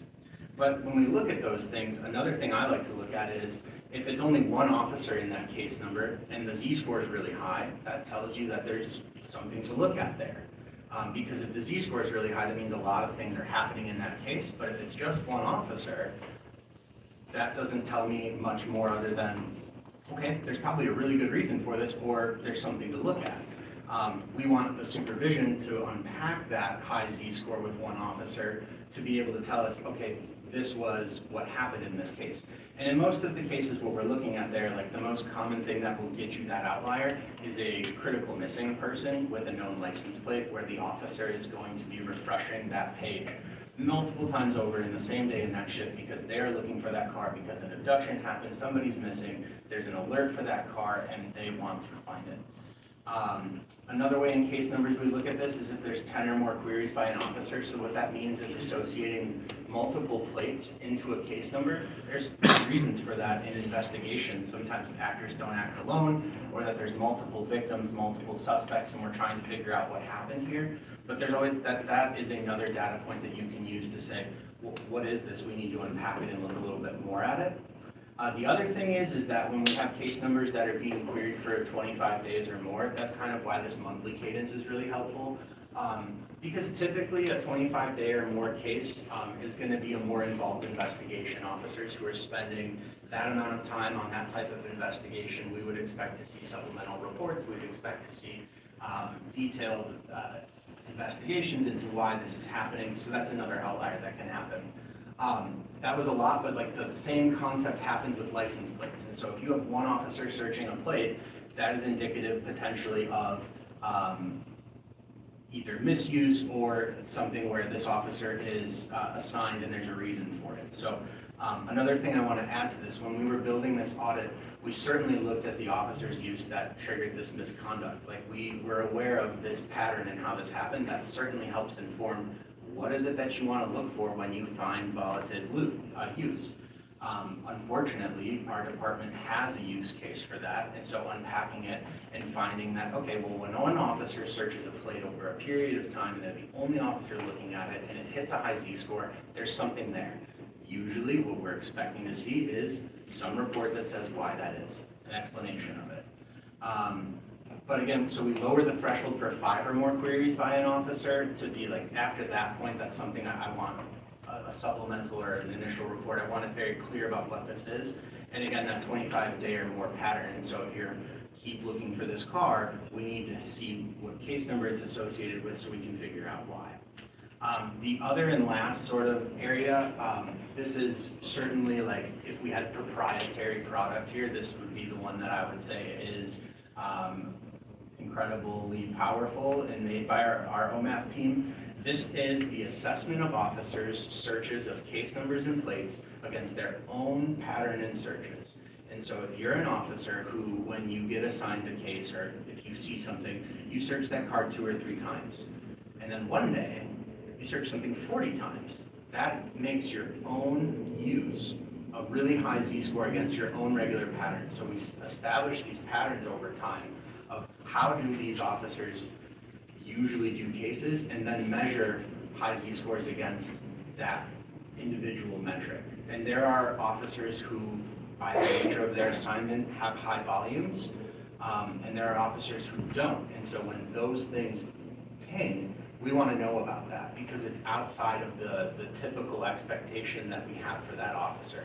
And that tool over time gets better because patterns and trends change over time, and that tool will allow you to see how that pattern changes.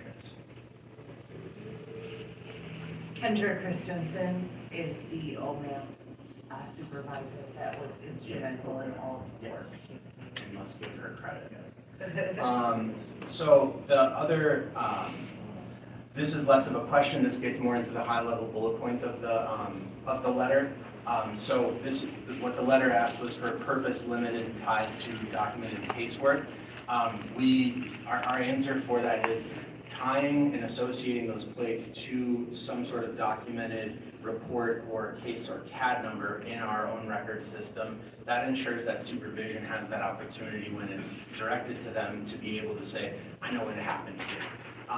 You don't want to be having to unpack those things from months past or weeks past without having a case number to associate it to because people forget. And so the whole point of having a K-cert CAD to tie it to is so that when you are reverse engineering the query, you have a lot of different information points that you can tie things back to. And again, our user agreement requires that this plate association must happen. James, quick question. Maybe I'm wrong about this, but I think the SOP on this said that the audits would be conducted at the district level. The reason why I ask is, it sounds a little complicated, and I mean that in a good way, but who is doing the audits? Is it? So it's dual track because, let me go back to that slide.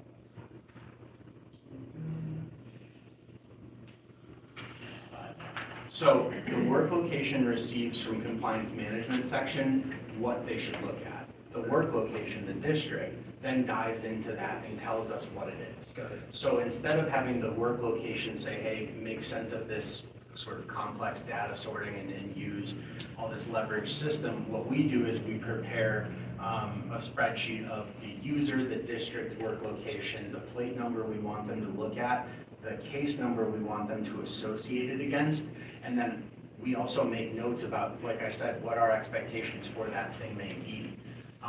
And so that way we kind of keep track of why we picked it. So sometimes it's outliers, sometimes it's this case number doesn't match exactly what's going on with it. We want to keep that in mind so that we can, when we get the things back and we're testing out what the supervision said about it, that it gels with what our expectation was at the beginning. Thank you. So yeah, the division of labor is, if you know, you can't do this all alone, it is a team effort. I believe it was on slide 11. Flagging and supervisory escalation. So we basically have two sort of independent things that they're not mutually exclusive. Our recommendation for removal is a process that is an administrative process. When we see things in the data that say that falls below the expectations, that's certainly not a case number, you're not going to be able to walk this one back. You put that case number in there and it's not right, it doesn't work. We can administratively remove a user, and that's in the agreement, that they can be revoked at any time. Discipline also requires that why. So if the why is, well, okay, the member transposed a number in this, that's going to look a lot different than the member didn't know what they did when we talked to them, right? That member is going to be investigated for discipline. The member who may have added an extra digit to this 10 alphanumeric code wouldn't necessarily expect discipline unless this becomes a pattern over time. So that is how we flag those things. Supervision then gives us some of that context for it, and then either an internal can happen, a policy review at the district level can happen, or we can take some administrative action to preserve the system. And then one of the recommendations in this was a clear firewall for immigration enforcement. So just reminding again, like this does tie back to our SOP at 130. So you can't use immigration status as a basis for a criminal investigation. We explicitly prohibit civil enforcement of administrative immigration policies. So there is actually a policy governing this. And again, we have our core value that I tie it back to. And I believe that is going to answer the questions in the letter that were pertinent to MKE. So thank you for bearing with me. I'm certainly happy to entertain questions. I don't know, Madam Chair, how you want to facilitate that, but. Well, I'll start by asking the questions I have. You indicate that the fusion division is doing the training. I think the public should know what is the fusion division, who's in it, what do they do? Sure. So the Intelligence Fusion Division is a division of our Criminal Investigations Bureau. So they are a entity, they have sworn and and civilian employees in it. They work with, like in the poll camera operators, they work with crime analysts and mapping and trends and things like that. The Fusion Division is basically like where all the information comes together and then it's made sense of, and it informs how we deploy directed patrol missions, crime strategies in districts, and also looks for threat assessments and things like that. So there's a lot of things happening in Fusion, That's where the software landed, and some of the oversight from it has shifted away from that entity, which is more of an operational entity, into the compliance management section, which is more of an administrative oversight body, better prepared to handle those types of things. Are all members of the Fusion Division MPD employees?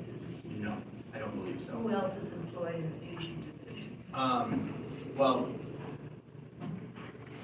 I don't know the exact number, the breakdown of it, but I believe that the Southeastern Wisconsin Terrorist Threat Assessment Network, the STAC, works out of the Fusion Division. They're not our employees, though. So all of the MPD employees who have access to our MPD systems are either sworn or civilian employees within MPD. So these non-MPD individuals who are working at the Fusion Division, do they have access to the automatic camera reading system? No, our members, the only members who have access have an @milwaukee.gov email address. They are our employees, and any employee who works as a task force officer or something like that from any other entity, they're not granted into our network access. And when we purged it, we ensured that that was part of who we would have. We looked for that. We wanted to make sure that that was not happening, because we were sensitive to the data sharing stories from other agencies. We're sensitive to a federal officer having access could have the appearance of, okay, we're crossing over lines here into the things that we're trying to hedge against, which are, we don't want this to be used for immigration enforcement, we don't want this to be used outside of our department, and so the users for it are all Milwaukee City employees. Okay, so they have to sign the agreement, go through training, and they're located, access is located in all the district offices. They don't have to go downtown in order to use it. No, correct. It's in their MDCs, which are the patrol computers. Okay, but also to be clear, not anyone can say, sign me up, I want to do this. It has to be vetted by their chain of command, and there has to be a valid reason why it's important in their work. Okay. But it being on computer, how do you ensure that other people don't have the ability to hack into it or access it without authorization? Yeah, there is a multi-factor authentication in order to access both the computer terminal itself. So when you turn the computer on and log in, you have your typical Microsoft access. We also, our desktop computers require us to have our badge and our ID to log in. And if that is not on, like this particular laptop doesn't have that, then I have to go through multi-factor authentication questions to just log into the portal. And then from there, to access Flock, there's similar MFA, multi-factor identification, including you do a name and password. You also have to do a separate device authentication. So like it will send you a confirmation code and then you can type that in. And these computers, all of our department computers, you can't adjust the settings to not have it time out. So they will time out if you don't have use, which is an important thing for sieges, because people do get up from their desks to do other things, and I was like, I want to change this because I get up and do other things, and I hate having to log in every time, and I asked if that could happen, and they said no, because it's a sieges thing. We want to make sure that the users who log in are the users who are on the terminal. And James, I was just reminded that we should stop sharing. Oh, I can do that. Thank you. Well, I hope so. Okay. So all of this, the cameras are collecting this data, and the data is going into the software. And is it limitless? Is it timeless? Does it go on forever? What's that about? So the only time that the department comes into the data is when it makes a query. So Yeah, but does the query, does the data go back? Is it purged? I understand, yeah. So the data that's captured by the camera exists for 30 days. Within those 30 days, if a query is made from it, a result is generated from that. But if a query is not made for that particular instance and you drove by it 31 days ago, your information is no longer searchable. And that, so I can't go back and say, I'm wondering what Chair Horowitz did in February. I'm gonna see if I can get that, but it won't return me any results. All right, more questions, Commissioners? Question, when this pings, this point, when you do your audits monthly, your office is the one that determines who to send to the districts, right? Correct. And they get a summation, this is a problem, or this is a question, query, investigate. Correct. Because they don't have that access, they don't have the knowledge of 3Z scores Yeah. okay. We're trying to help them look at the things that are the most concerning in data. And these audits are every 30 days you do these audits? Correct. But what if something's happening right now? Somebody's misuse right now this week and will that be able to be flagged? You have to wait till the end of the month. It's difficult to generate outlier data in real time like that. This is a brand new process, and the amount of data and the way that we've sorted it is a lot. It's certainly something that we can look into to get more real time. But again, even what the data the data won't necessarily tell you that there's something that's misuse or criminal happening. All it is going to be a data point that will require an iterative narrative process to see what's happening. So each and every time you have a search or a query come through and it associates to one thing or another, there's a few more layers of work you've got to get to before you can make a heads or tails and a judgment call about whether or not this was consistent with policy. So no amount of data sorting is ever going to tell you, other than, plainly they didn't use a case number. That's something that could tell you.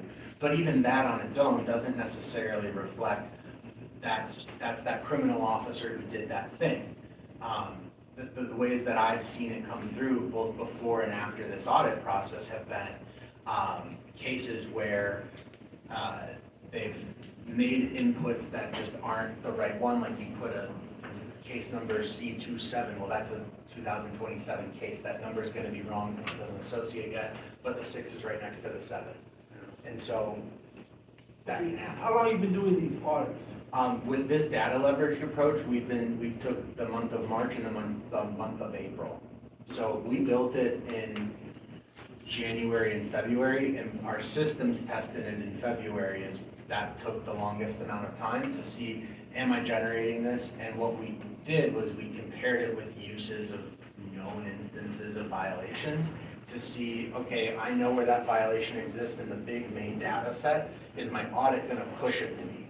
That was my big concern, is am I building this thing in a way that actually generates the lead that I want? Okay. Just knowing the workload of the supervisors, is there a follow, you send this out to the sergeants of the district, those who are getting it, right? Those doing the investigations, right? The sergeants, the lieutenants. What is their reply? I talked with the sergeant today about it, actually, and he said this is way easier than what we were doing before. Because it's giving them exactly where to look. It's telling them exactly what to do. And so before, the audit was really like pulling, really randomization. There's some power to randomization. Randomization is not on its own a bad thing, but when you're dealing with really specific rules and guardrails, and you can use data in a way that says, here's where you should look, here's where you're going to find the most non-compliance, which we're trying to detect. That's what we want to know as the department is, who's not doing this the right way? Why are they not doing it the right way? Is it something we can remediate through training, or is this something that needs discipline, or both? And that's not a question of names, but what numbers? You looking at, you have a monthly number that we're looking at outliers? In what way? I'm sorry. Like Flag, total number of outliers? Yeah, last month. It varies, probably roughly 70 on that so far.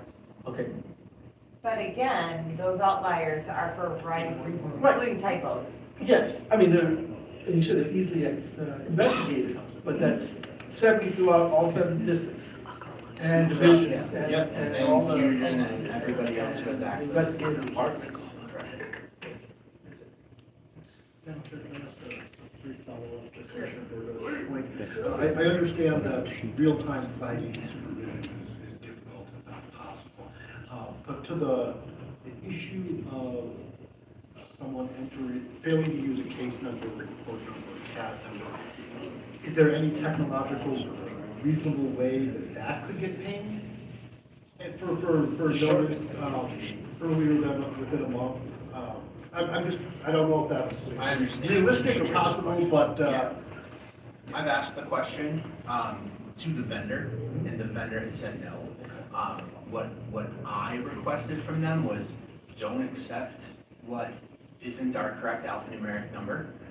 They said, we don't really have functionality for that. And so the answer from what the department and what we're trying to look into as well is like a more real-time way of doing that. Yeah. The pulling all of this data is a very momentous thing, and it will, this report, this audit will change over time when we identify the outliers of today might not be the outliers of tomorrow, and we want to have this thing be fluid to be able to catch those. I don't know the data-based solution to build towards that, but it's certainly something that we can work on. I will say, that's not to say that those things are never going to get caught. They will. Yeah, We'll yeah. see it later, but it will be a few weeks removed from the actual instance. And again, that being an outlier doesn't suggest that there's 70 officers who are going to get referred for misconduct in public office. That's not what that is. All that's saying is you're searching this in a way that goes beyond the average of averages. We might want to look at that. Okay, I have one follow-up question of my own. When you said that the data is really only available for 30 days, whatever? Not the data, the reading. So like what the camera is reading every day of what's passing it is available for 30 days. Okay, our data that we take on the logs of who's accessing what. That's And that has to be associated with an investigation with the case. That is our policy, and that is what we're measuring against when we audit. Are we just going down the line? Yeah, sure. I guess just a follow-up question to Commissioner Burgos' question. When you said there were about 70 outliers last month, which I understand are not 70 instances of misconduct, what percentage is that of searches? Like how many searches are occurring per month? I ran rough numbers on this. It's roughly about 15% of total queries is what ends up in my audit. So I think, and I don't want to talk past you on this because like there's two different numbers at play here. So there's an instance, which is the use case, and then within that instance of the use case, there's a certain number of queries made. And so if I type in a plate number and a case number, and if I hit go again because I want to see if it's past that, that's 2. And so that number of times I've hit the button also factors into whether it's outlier use, because we consider those, each one of that button hit, being a separate independent thing that needs support. And so of those 70, the number of times the button was hit was higher, and that's what that sort of 15 roughly % number is the button hitting. And I want to make clear for the commission and the public, why would you press the button over and over again if you're not up to no good? For critical missing, it's a tool that can be utilized, say, if we have a plate number of an individual who's taken a child, we want to continuously refresh. And somebody on that investigation might not usually do it. They become an outlier when we look into it, and that was their investigation, so. That happened with the worker at DNS who was placarding the apartment that didn't have working sprinklers, trying to save those lives and got shot at. Multiple officers at the same time are looking for that, so the queries for that plate kind of generate outlier data, but when you look back at it, you go, okay, multiple officers from multiple districts and shifts are looking at this car. That gives me a high degree of confidence that there's a law enforcement purpose behind this, as opposed to when it's just one officer looking at it, which still has a degree of confidence, but it's not as high as when you have all these different sort of independent places generating towards that in a discrete period of time, that tells you a lot more about why it's an outlier than when it's one. When it's one, that's one that might end up on my list. It's like, hey, district, you're gonna wanna look at this. Okay, that makes sense. If one person's looking for something over and over again, they might be stalking. If a lot of people are looking, hopefully they're not collective stalking. Yeah, I think the amount of power that it would take to like create that is, wow. Okay, and then just a follow-up question to Chair Horowitz's question about staff. Did staff have access before? No. Okay, because there are things that come up on haveitbeenflocked.com, which is like the result of open records requests that are saying that they're from staff in Milwaukee. Yeah, so when we looked at the verified users, we did not find any members who were staff members in there. We have members who are, whose role is, also works with staff, but we weren't doing it in a way that staff members who weren't MKE members have access, if that makes sense. And so whenever you have a task force or anytime you have government sharing entities or resources, the employee on the task force or the team is the employee of our agency. So it's our MPD officer, they're subject to our rules. They're also subject to additional rules outside, but the rules of FBI, for example, don't supersede our policies. And where there's conflict, this is why we have contracts with them, our policies govern. So especially when it comes to body cam, task force officers across this country who work for the FBI aren't required by the FBI necessarily to have body cam. Ours are. You can't be a task force officer and be in a patrol-led task force without body cam. That's our policy. And we don't allow MOUs to be created without those types of guardrails in it. We also have guardrails in those policies that say you will do no Section 8 enforcement, which is of the immigration code, that you're not to be used in any way, shape, or form for it, that it can end the agreement itself. And so we have some protections that are built into that system, but no members who had access to our system, our network, were staff members. Okay. Or, excuse me, employed by an agency who's not MPD. Okay, so it's the most likely situation that those searches that are coming up as stack are MPD officers. Yeah, and I'd be happy to connect to, like, if you want to, I'm aware of haveitbeenflocked.com, I've been through it, I've put my place through it. And so if you can, like, just show me that too, I may be able to unpack that a little better than what I'm saying right now. Okay, yeah, that would be really helpful. Because this is the first, I guess, time that we're sort of substantively talking about this, I do just have some questions about the process before. One of the main reasons why I asked for this item to be added was because I heard and assumed that there were changes that the department made after this very public situation of misuse. So I am kind of, in some ways, also looking for a little before and after how we got here. In the past, when members were requesting access to get their Flock login, that's how it worked, right? Yes. What was the process for vetting that? Like, how many folks were denied? I don't have the exact number of how many folks were denied. The process was relatively the same, just without the user agreement that I put forward there. That's a document that I drafted after we built this audit to say, hey, if anyone's going to use it, I want them to use it in a way that is auditable, and these are the rules. There were trainings put on by the department.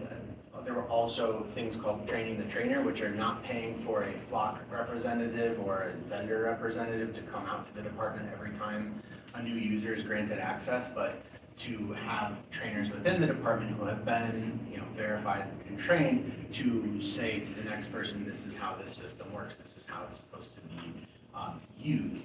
I think for consistency's purposes, right, you want to have a sort of a one voice, one sound training perspective to it, which is why we've done this additional video, just to say to folks, this is really the emphasis and the bread and butter of queries in this program. If you're going to use it, it must be like this, so that we are able to do some sort of substantive audit. So I think that's an area where we've made an improvement over time. It was not great before, it's better now. Okay, and forgive me if this already came up for you guys in public safety, but I wasn't there that day. How many officers had access before and how many have access now? The rough number I've got for that is, I believe was roughly 370 for what we had officers at before. I remember it being under 400. Right now it's just over 100. So we've made a significant reduction.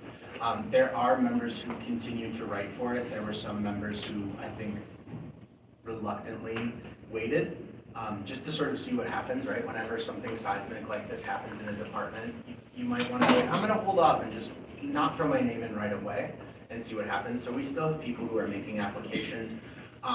We also will see an increase in the number of supervisors who get access to it. A push we're making is for supervisors in patrol to create accounts for the purpose of audit. I mean, a lot of them are saying, I don't want flock because I don't need to search. And my response is, yeah, but you need it to supervise. So we're going to get you into there. So we do expect that number to go up. But the big thing is really just vetting everybody and having some sort of signed, acknowledged agreement that they understand what they're supposed to be doing, so that if their conduct falls below expectations, we can tie anything back to, you asked for this, you wanted to be a part of this, you said you would do it, here's your name, your signature, your initials. Now we can hold you accountable if you fall short. Okay, thank you. And you'll audit the supervisor's use? Oh, any user who, there's no distinction if you make a use, like when I look through it, it's not controlled by rank. So if a captain were to make a flock query, it would come up and get sorted in my data. There's no distinction between rank.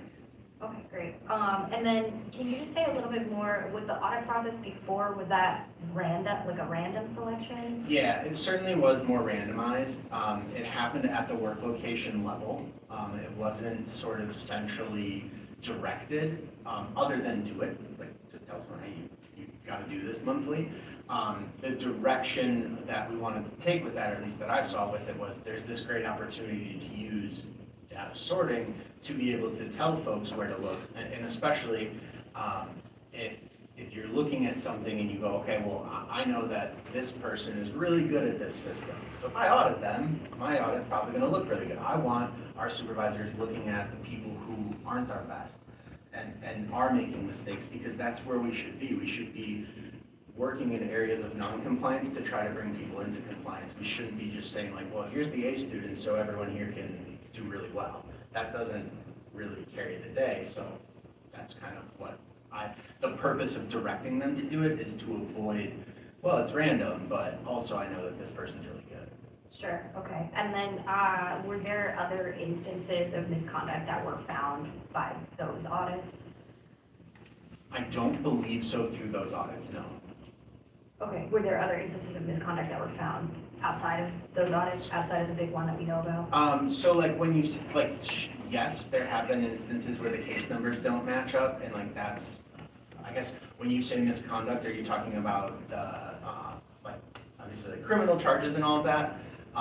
Like right now, we're aware of the one. I don't think that it's fair really to say like sometimes if you transpose a number like that, that's a violation, but. Sure, and that's not really what I'm worried about. I guess, you know, maybe misconduct isn't necessarily the word that you would use to describe this, but were there any findings of officers using the search function for something that was not tied to a case at all, for example? So I will disclose to this body, there is investigation pending, but I can't disclose any other information at this time. Okay, and we will find out about that Yes. when the investigation 100%. Okay. Are you able to tell me when that flagged for you? I would have to go back and look into that, and I will get that back to you, but yes. Okay, thank you. When an officer searches something in Flock, I understand that the department has, is it 31 cameras in the city? I believe so. Okay. So there's like an interconnected network that also searches, is that a correct understanding? Correct. How many devices are being searched? I don't know that off the top of my head. I can certainly get that to you though. Okay, Okay, I would appreciate that. There was mention of the fact that, flock cameras can become, I guess, for lack of a better term, video enabled. Sure. Or any? No. Okay. I'm assuming your question was gonna be, are any of our cameras or any of ours in our network video enabled? I didn't mean to cut you Yes, off, but no, that's the fine. answer is no. The answer is our outburst cameras only do outburst. They don't do anything else. There are no cameras in our system that are outburst cameras that are dual purpose, or have FRT, or have placement in places that are not the roadway. I know we heard in public comment about some gymnasium. We don't have any of those, and that is not something that, even if it were offered for free to us, that we would be interested in. It defeats the purpose of what it is, and the purpose for what it is to read plates. Yeah, and I think that was not an instance necessarily of that police department being sketchy. It was an instance of flock being sketchy. Yeah, either way, it's, our cameras are designed how they were sold to us, which is this reads license plates. We have other poll cameras. We have, like I spoke about before, there are requirements by ordinances for other surveillance cameras that we sort of keep track of as far as license compliance and things like that. But as far as the flock cameras or outburst cameras, however you want to call them, being transformed into something that they're not, that's not happening here. Okay, I appreciate that. And this is probably an obvious question, but does the department have any intention of turning on video functions? No. Okay, thanks. You mentioned that the cameras are all in the roadways. How were the locations selected? I don't have that information. I didn't prepare for that question, so I don't know. I believe that there was a news story of that, but like where they are, I thought Brian Paulson may have done something on. Yeah, I think there's one about where they are, but not necessarily like what was the process. I don't have that answer for you. I could prepare that answer though and give it to you. Okay. Usually when I have this many questions, I will send them ahead of time. I did not this time. We're not going anywhere. Okay. And then has anyone, I guess moving on to this period of time, you mentioned obviously there's sort of this new user agreement and the increased threat that someone might get removed from the system. Has anyone been removed yet? I did remove 2 users based off of the April audit. Okay. I think that to me is a good thing. It means that piece. Yeah, functions once the working. audit comes back, so the audit for April is going out, and once that audit comes back, once I get the deep dive of like what actually happened here, I've got some flags I've got follow-up for these things. So depending on what the supervisors find and what is written and then what I go and find, there may be more. Again, these are cases where the case number that was entered doesn't match the expectation, and so they have to figure out what that is, but we're still gonna have them do that. But we're also saying, on the front end, the officer didn't meet the expectation of the agreement, so even if there is a good reason for it, we're not gonna have you a part of this anymore. Okay, that makes sense. Just a couple more things, I'm almost done. So I have never seen the back end of Flock. So it's my understanding that you put in like a little search term or search justification in some type of field that sometimes says a case number, like historically looking at have I been Flock. Yeah. That would sometimes say a case number, it would sometimes say a really vague word like investigation, it would sometimes seem to have like some sort of little code phrase in there. I guess, can you explain to me what that field looks like and what the intended function is of that? Yeah. So when you're seeing returns in Have I Been Flocked that don't have case numbers, again, Have I Been Flocked is a multi-state database, so we can't speak to any of that. But if it didn't have a case number in it, that's something that falls below our expectation. We wouldn't want that. We want our returns in any sort of audit to have that case or CAD number that we can tie into. When it comes to like the reason, which is, it has been a drop down in some places. It changes depending on how the user or that agency wants to do it. In our case, we have one reason for it, which is investigation, and then the reason for having a valid case number though is what is that investigation. So stating the reason with it being public and it being real time on some of those websites, telling the homicide car that they're the homicide car is not a good idea. And so we've restricted it, but we've required that the case number be something that is in our system so that we can query it. And so if we go, okay, well, this was an investigation with this plate, it's kind of generating outlier data. When I type that case number into RMS, it's going to then generate a report and go, oh, this investigation or the charges or what we're looking at here is one of these very many things that we may have. It tells us all the information that sort of completes the loop of is this a valid and compliant search or not.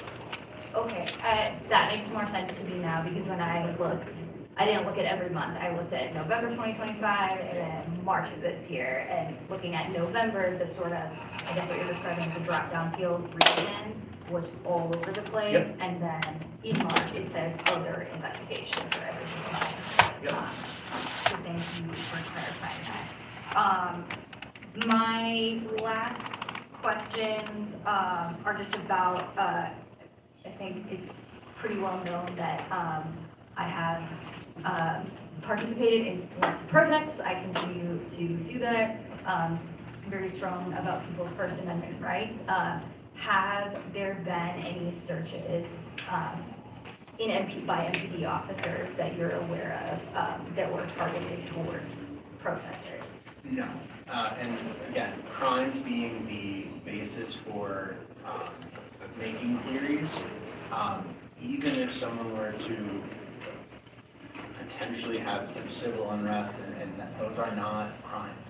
Like that's I don't want to, sorry, I may not have said that right. Civil unrest could be criminal, depending on what's happening. But somebody exercising their First Amendment rights, even if it's like, okay, they're jaywalking, that's not a crime. That's a municipal ordinance. Running flock for that would be a violation of the policy, it would be a violation of the competency. So you asked if I was aware of any, I'm not. I wouldn't expect that, and if we did find that, that would be something that we would investigate through IAD, because it's a clear misuse. So the guardrails on it say, you cannot do that. Things that when you associate it to the case, it's gotta be for a crime. And the same thing with immigration. It's civil enforcement of something that is not our lane is not allowed to be used in our system, and if we find it, it's certainly an investigation through IAD. It may result in criminal charges too.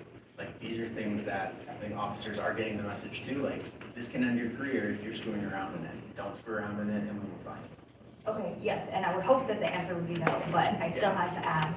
I did know, I don't think I think our SOP, like, clearly there's the foundation that you should not use it that way. That's not part of a criminal investigation. But I have seen other SOPs that sort of state more explicitly, do not use this for immigration purposes and do not use this for First Amendment protesting.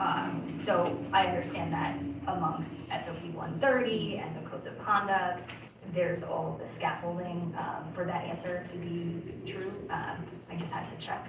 And then my final question, so MPD has some cars that have outboard cameras on it, is that correct? Yeah. How many are there? I don't know that answer either, but I can follow up with you when I give you the network total that you asked for. Okay, and then what is the use case for those cars? Can you be more specific to the use case? I guess, so in my mind, like if you're looking for, yeah. Okay.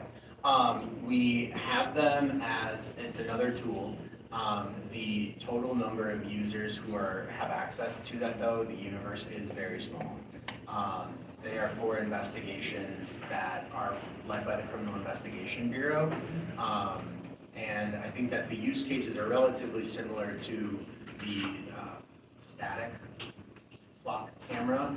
The only difference is that it moves around. So you don't have one fixed point, like saying, oh, it's this intersection that's got flock. It's where that car goes. And so in patrol, in the day's patrol, moving around is going to give you potentially different reads than what you're going to get. So it's a complement to the system, but it's not a static, one place in time thing. Okay, so I guess when I say use case, I'm looking for, is the purpose to drive the car somewhere where you don't have a flock camera and park it there to see if something passes, or to drive around and more consistently collect the license plates as you drive around? Well, they're cars in patrol, and so wherever that squad is assigned for that day, our city's broken into districts and sectors. And so wherever that squad goes, whether it's dispatched or they're having unobligated time and they're going around and driving, that's what it's catching. And so the deployment of that car isn't, I think, like. It's not for the Alpha use. Yeah, like, just So it's wherever a it is. regular car we're giving that it a lot has of an like. offer on it. Exactly. So Okay. it's a regular patrol car, it's taking calls for service, it's responding to things, and as it's driving around, it also has helpers on it. Okay, so then are those cars ever deployed to protests where potentially then you're capturing the license plates of parked protesters?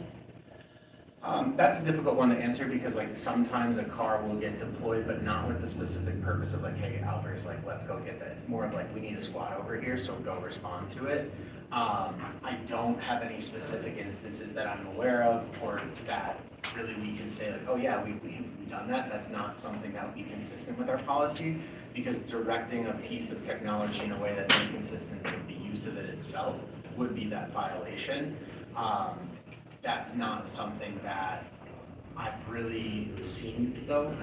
So no, they just are a complement to the car, like how the squad camera is. Like there's squad cameras on every car, there's body cameras on every cop in patrol. Like those pieces of technology aren't like, let's get a cop with a body cam here. It's just part of the squad that they're in that day.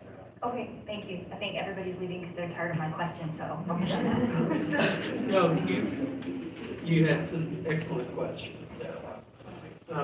I have very few questions. I found this to be very helpful in rounding out what we're trying to achieve and how we create an auditable approach to something that's fairly controversial to part of our community. Our challenge is finding a way to explain this to the entire community in a very concise format, because for those who come out on a regular basis, and just point of privilege here, wasn't Chair Horowitz that brought up the question of consistent audience? It was me who brought up the question, because I'm a big fan of expanding the amount of people who are involved in these discussions and finding ways to bring them in. And so when Executive Director Todd brought up the whole concept of going out to other parts of our community, that's a way of expanding audience. So it wasn't meant to demean people who are here on a regular basis, because that is your right. It's how do we get more voices involved in something that's important to all of us. So I just wanted to put that out there. That being said, I'm really curious about how we begin to package this whole discussion so that we can do a better job of really engaging people on not just this tool, but any tools that MPD sees as useful in helping us drive safety in the city. So it is a really great idea to be able to parcel this information concisely in a way where it's almost like talking points where we can share the story. But the difficult thing is we want to be thorough in having these discussions. And so what's challenging for us is not to be too concise as to minimize like what it is. Cameras and surveillance and Alpers, it is a very complex topic. And how do you make that into nuggets for just anyone to be able to take in without asking questions is really a challenge. We can try, but. How many slides is the PowerPoint? Well, do you think that's concise enough though? I don't know. Yeah, I think to your comment more than your question, Commissioner Spence, like I think that we all have this shared interest in getting better and having more information to let us make better choices and to have more informed conversations about these things. And I think too, just having listened to this public session and these public comments, but also all these ones preceding it for the last several months, I think that, you know, there's a brand here in Milwaukee that we are telling the story of, and a lot of times we're hearing criticisms from across the country in these places who none of us have ever been to or know, and they're not our communities, and they're saying, look, this is happening here, it's concerning to us, we don't want it to happen here. How are we as the MPD responding to that? What systems are we building? What are our goals? And even if we can't get there perfection-wise, but what are we keeping in mind in the considerations we take when we make decisions like this? So when I set out to build this audit, right, I've heard these public comments. I'm concerned too. I live here too. We're humans also. We want to make sure that this product both leverages public safety, that it's used in an accountable and transparent way, but also that we have a way to take users who abuse it and hold them to account. And if it means removing them from the department depending on the use, that's something that our chief is prepared to do, this department is set up to do. We want to make sure that we're as accountable as possible on those things, and also evolving the conversation over time. And I think that's to your point, which is we need as many voices who are thoughtful and caring about this topic to come and give us that information, because that's how we get better as an entity. Thank you. Yeah, so thank you, James. I always appreciate the opportunity to hear you present about your work. I find you to be quite serious and to take your gig quite seriously. So I really appreciate this. I have a couple of questions, and then I have a whole lot of statements. So if there is an issue, and I think you just articulated one example is, but I just want to confirm, the removal off the system will happen at what point when the investigation and disciplinary stuff starts? Because that takes a while. Yeah, administratively from the jump, I had the audit downloaded on, so the data dump I think happened Tuesday, and Wednesday I actually got to look at it, and today I was like, yeah, no, we can't have these users go forward. I'm not gonna, it doesn't matter really. Yeah, it doesn't really matter what the answer is, because even when if all those plates come back as, yeah, that was associated to this thing, the way that the case numbers were entered they're gonna generate outlier every time, and the rules are really clear. Use real case numbers, use valid case numbers, and what I saw in that was, I'm administratively making a decision. It wasn't a decision that just James Lewis made. I was involved with the inspector over that bureau, I was involved with the captain over that work location, I briefed an executive briefing for individuals, right? We made these decisions together, but they're happening very close in time to me getting that information. And one of the reasons we included in the user agreement is it can be revoked at any time for any reason, and that's not disciplinary on its own. That is administrative steps that we take. It's not discipline to get access removed.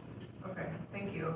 I just want to flag that I do have also, like, I think that, I appreciate the question you brought to Commissioner Fung. I do have a concern about the use of offer cars at protests, and I think that's something that needs to be talked about by this commission. It's an adjustment to the SOP that could be made that prevents those from going to protests. I think so. I think there's like a few different lanes here, right? There's like, okay, we have flock right now, regardless of whether people want it or not want it. It is here right now.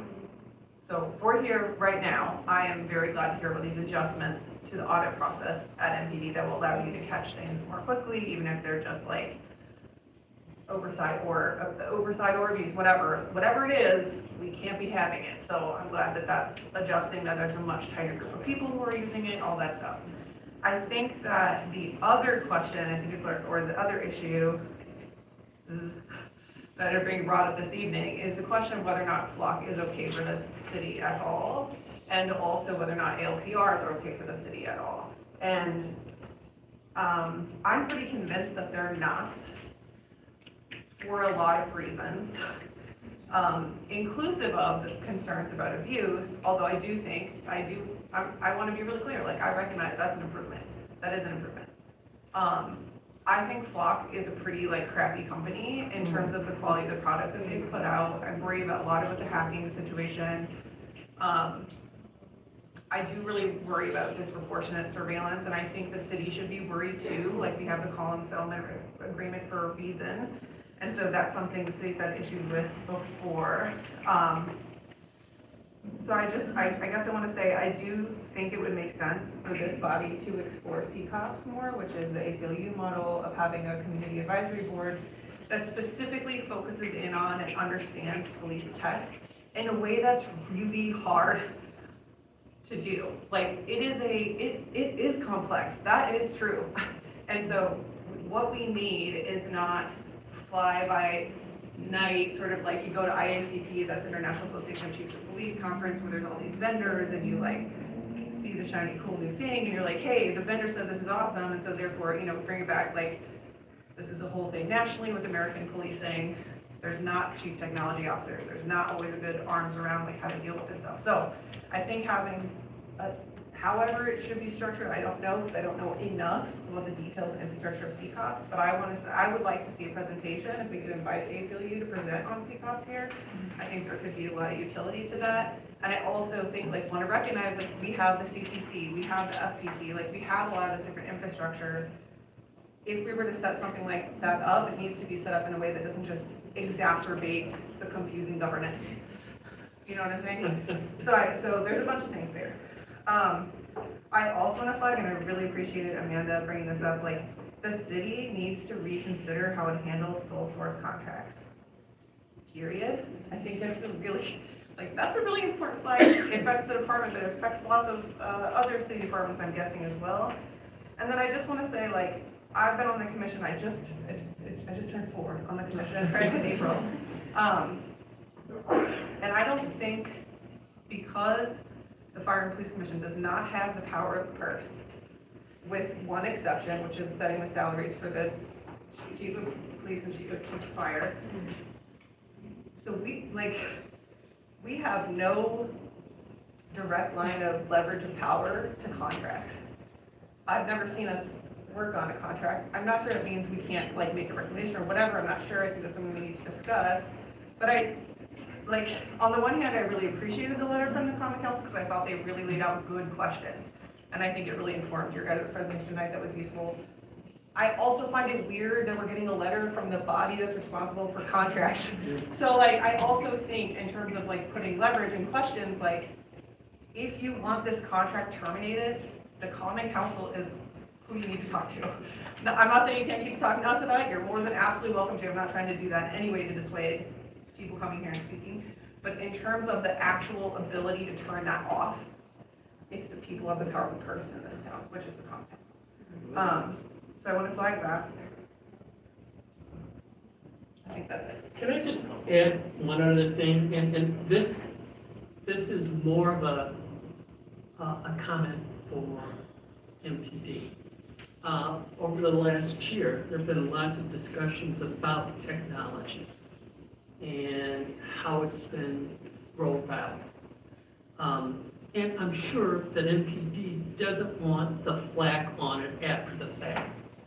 There's a way of getting ahead of this.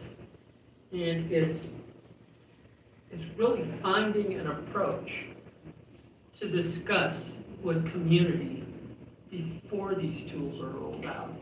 How do we do that in a way that is not a surprise to community? I don't mind people disagreeing on whether or not a piece of technology is going to be useful in public safety.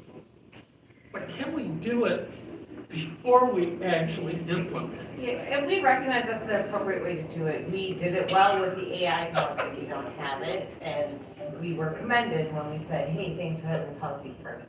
I just want to say, we in the police department are an institution, we're also human. And things like facial rec is emerging technology. And I did a presentation to some student group, and Jim Ozarski likened it to, he's the city clerk, to when clouds were coming out for storage. What is this cloud concept?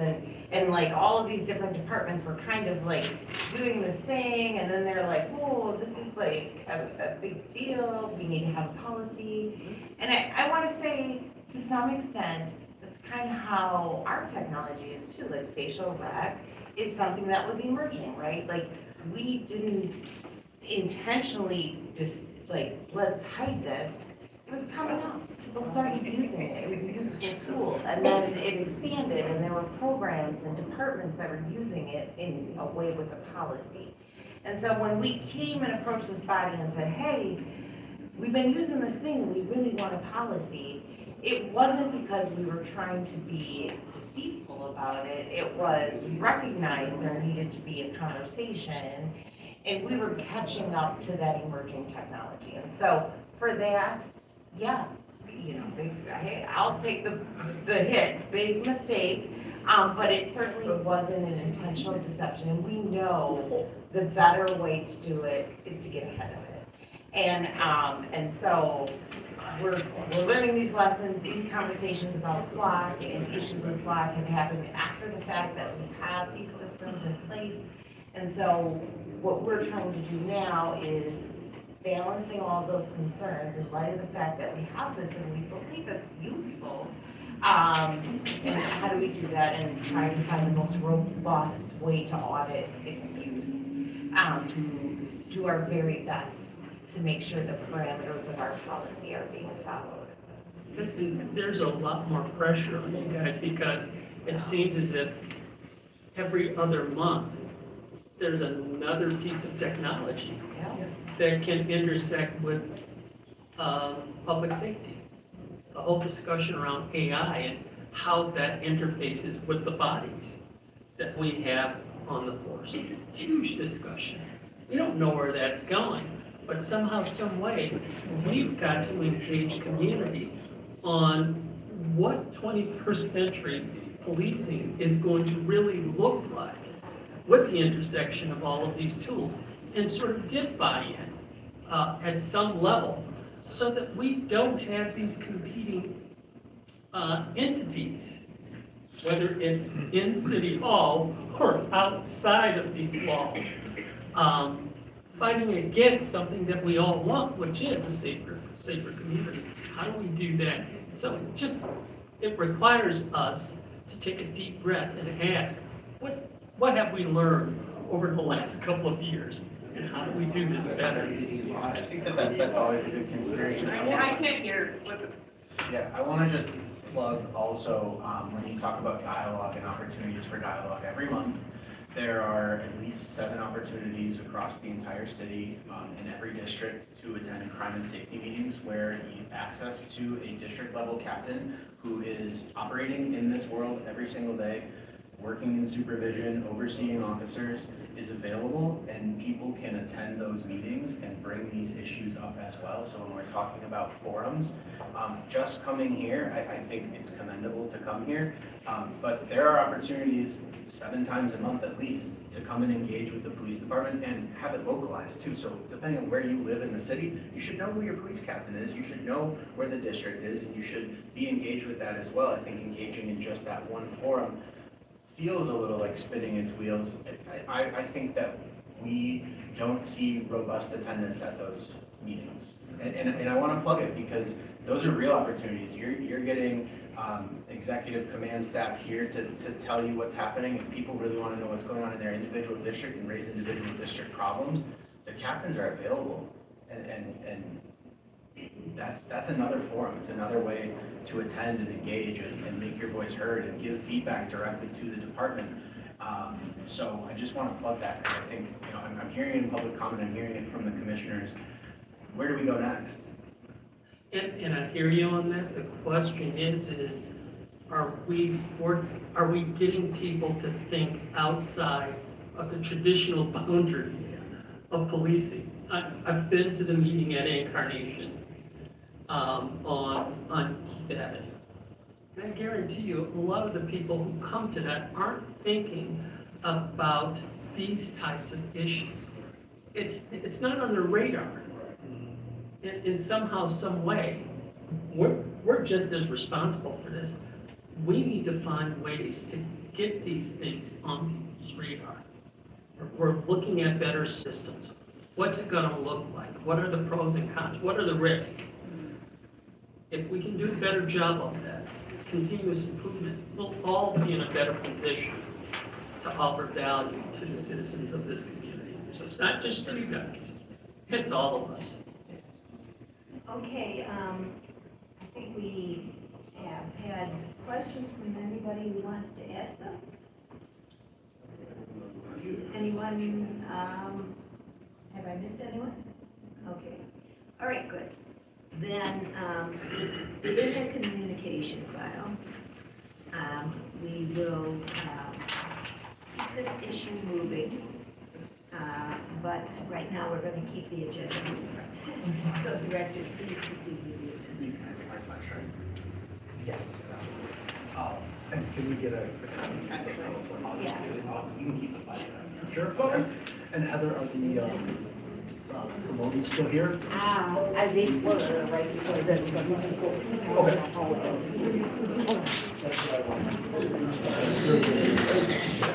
Yeah, they're still here. Okay. So, Madam Chair, with this permission. Yes. You need grab.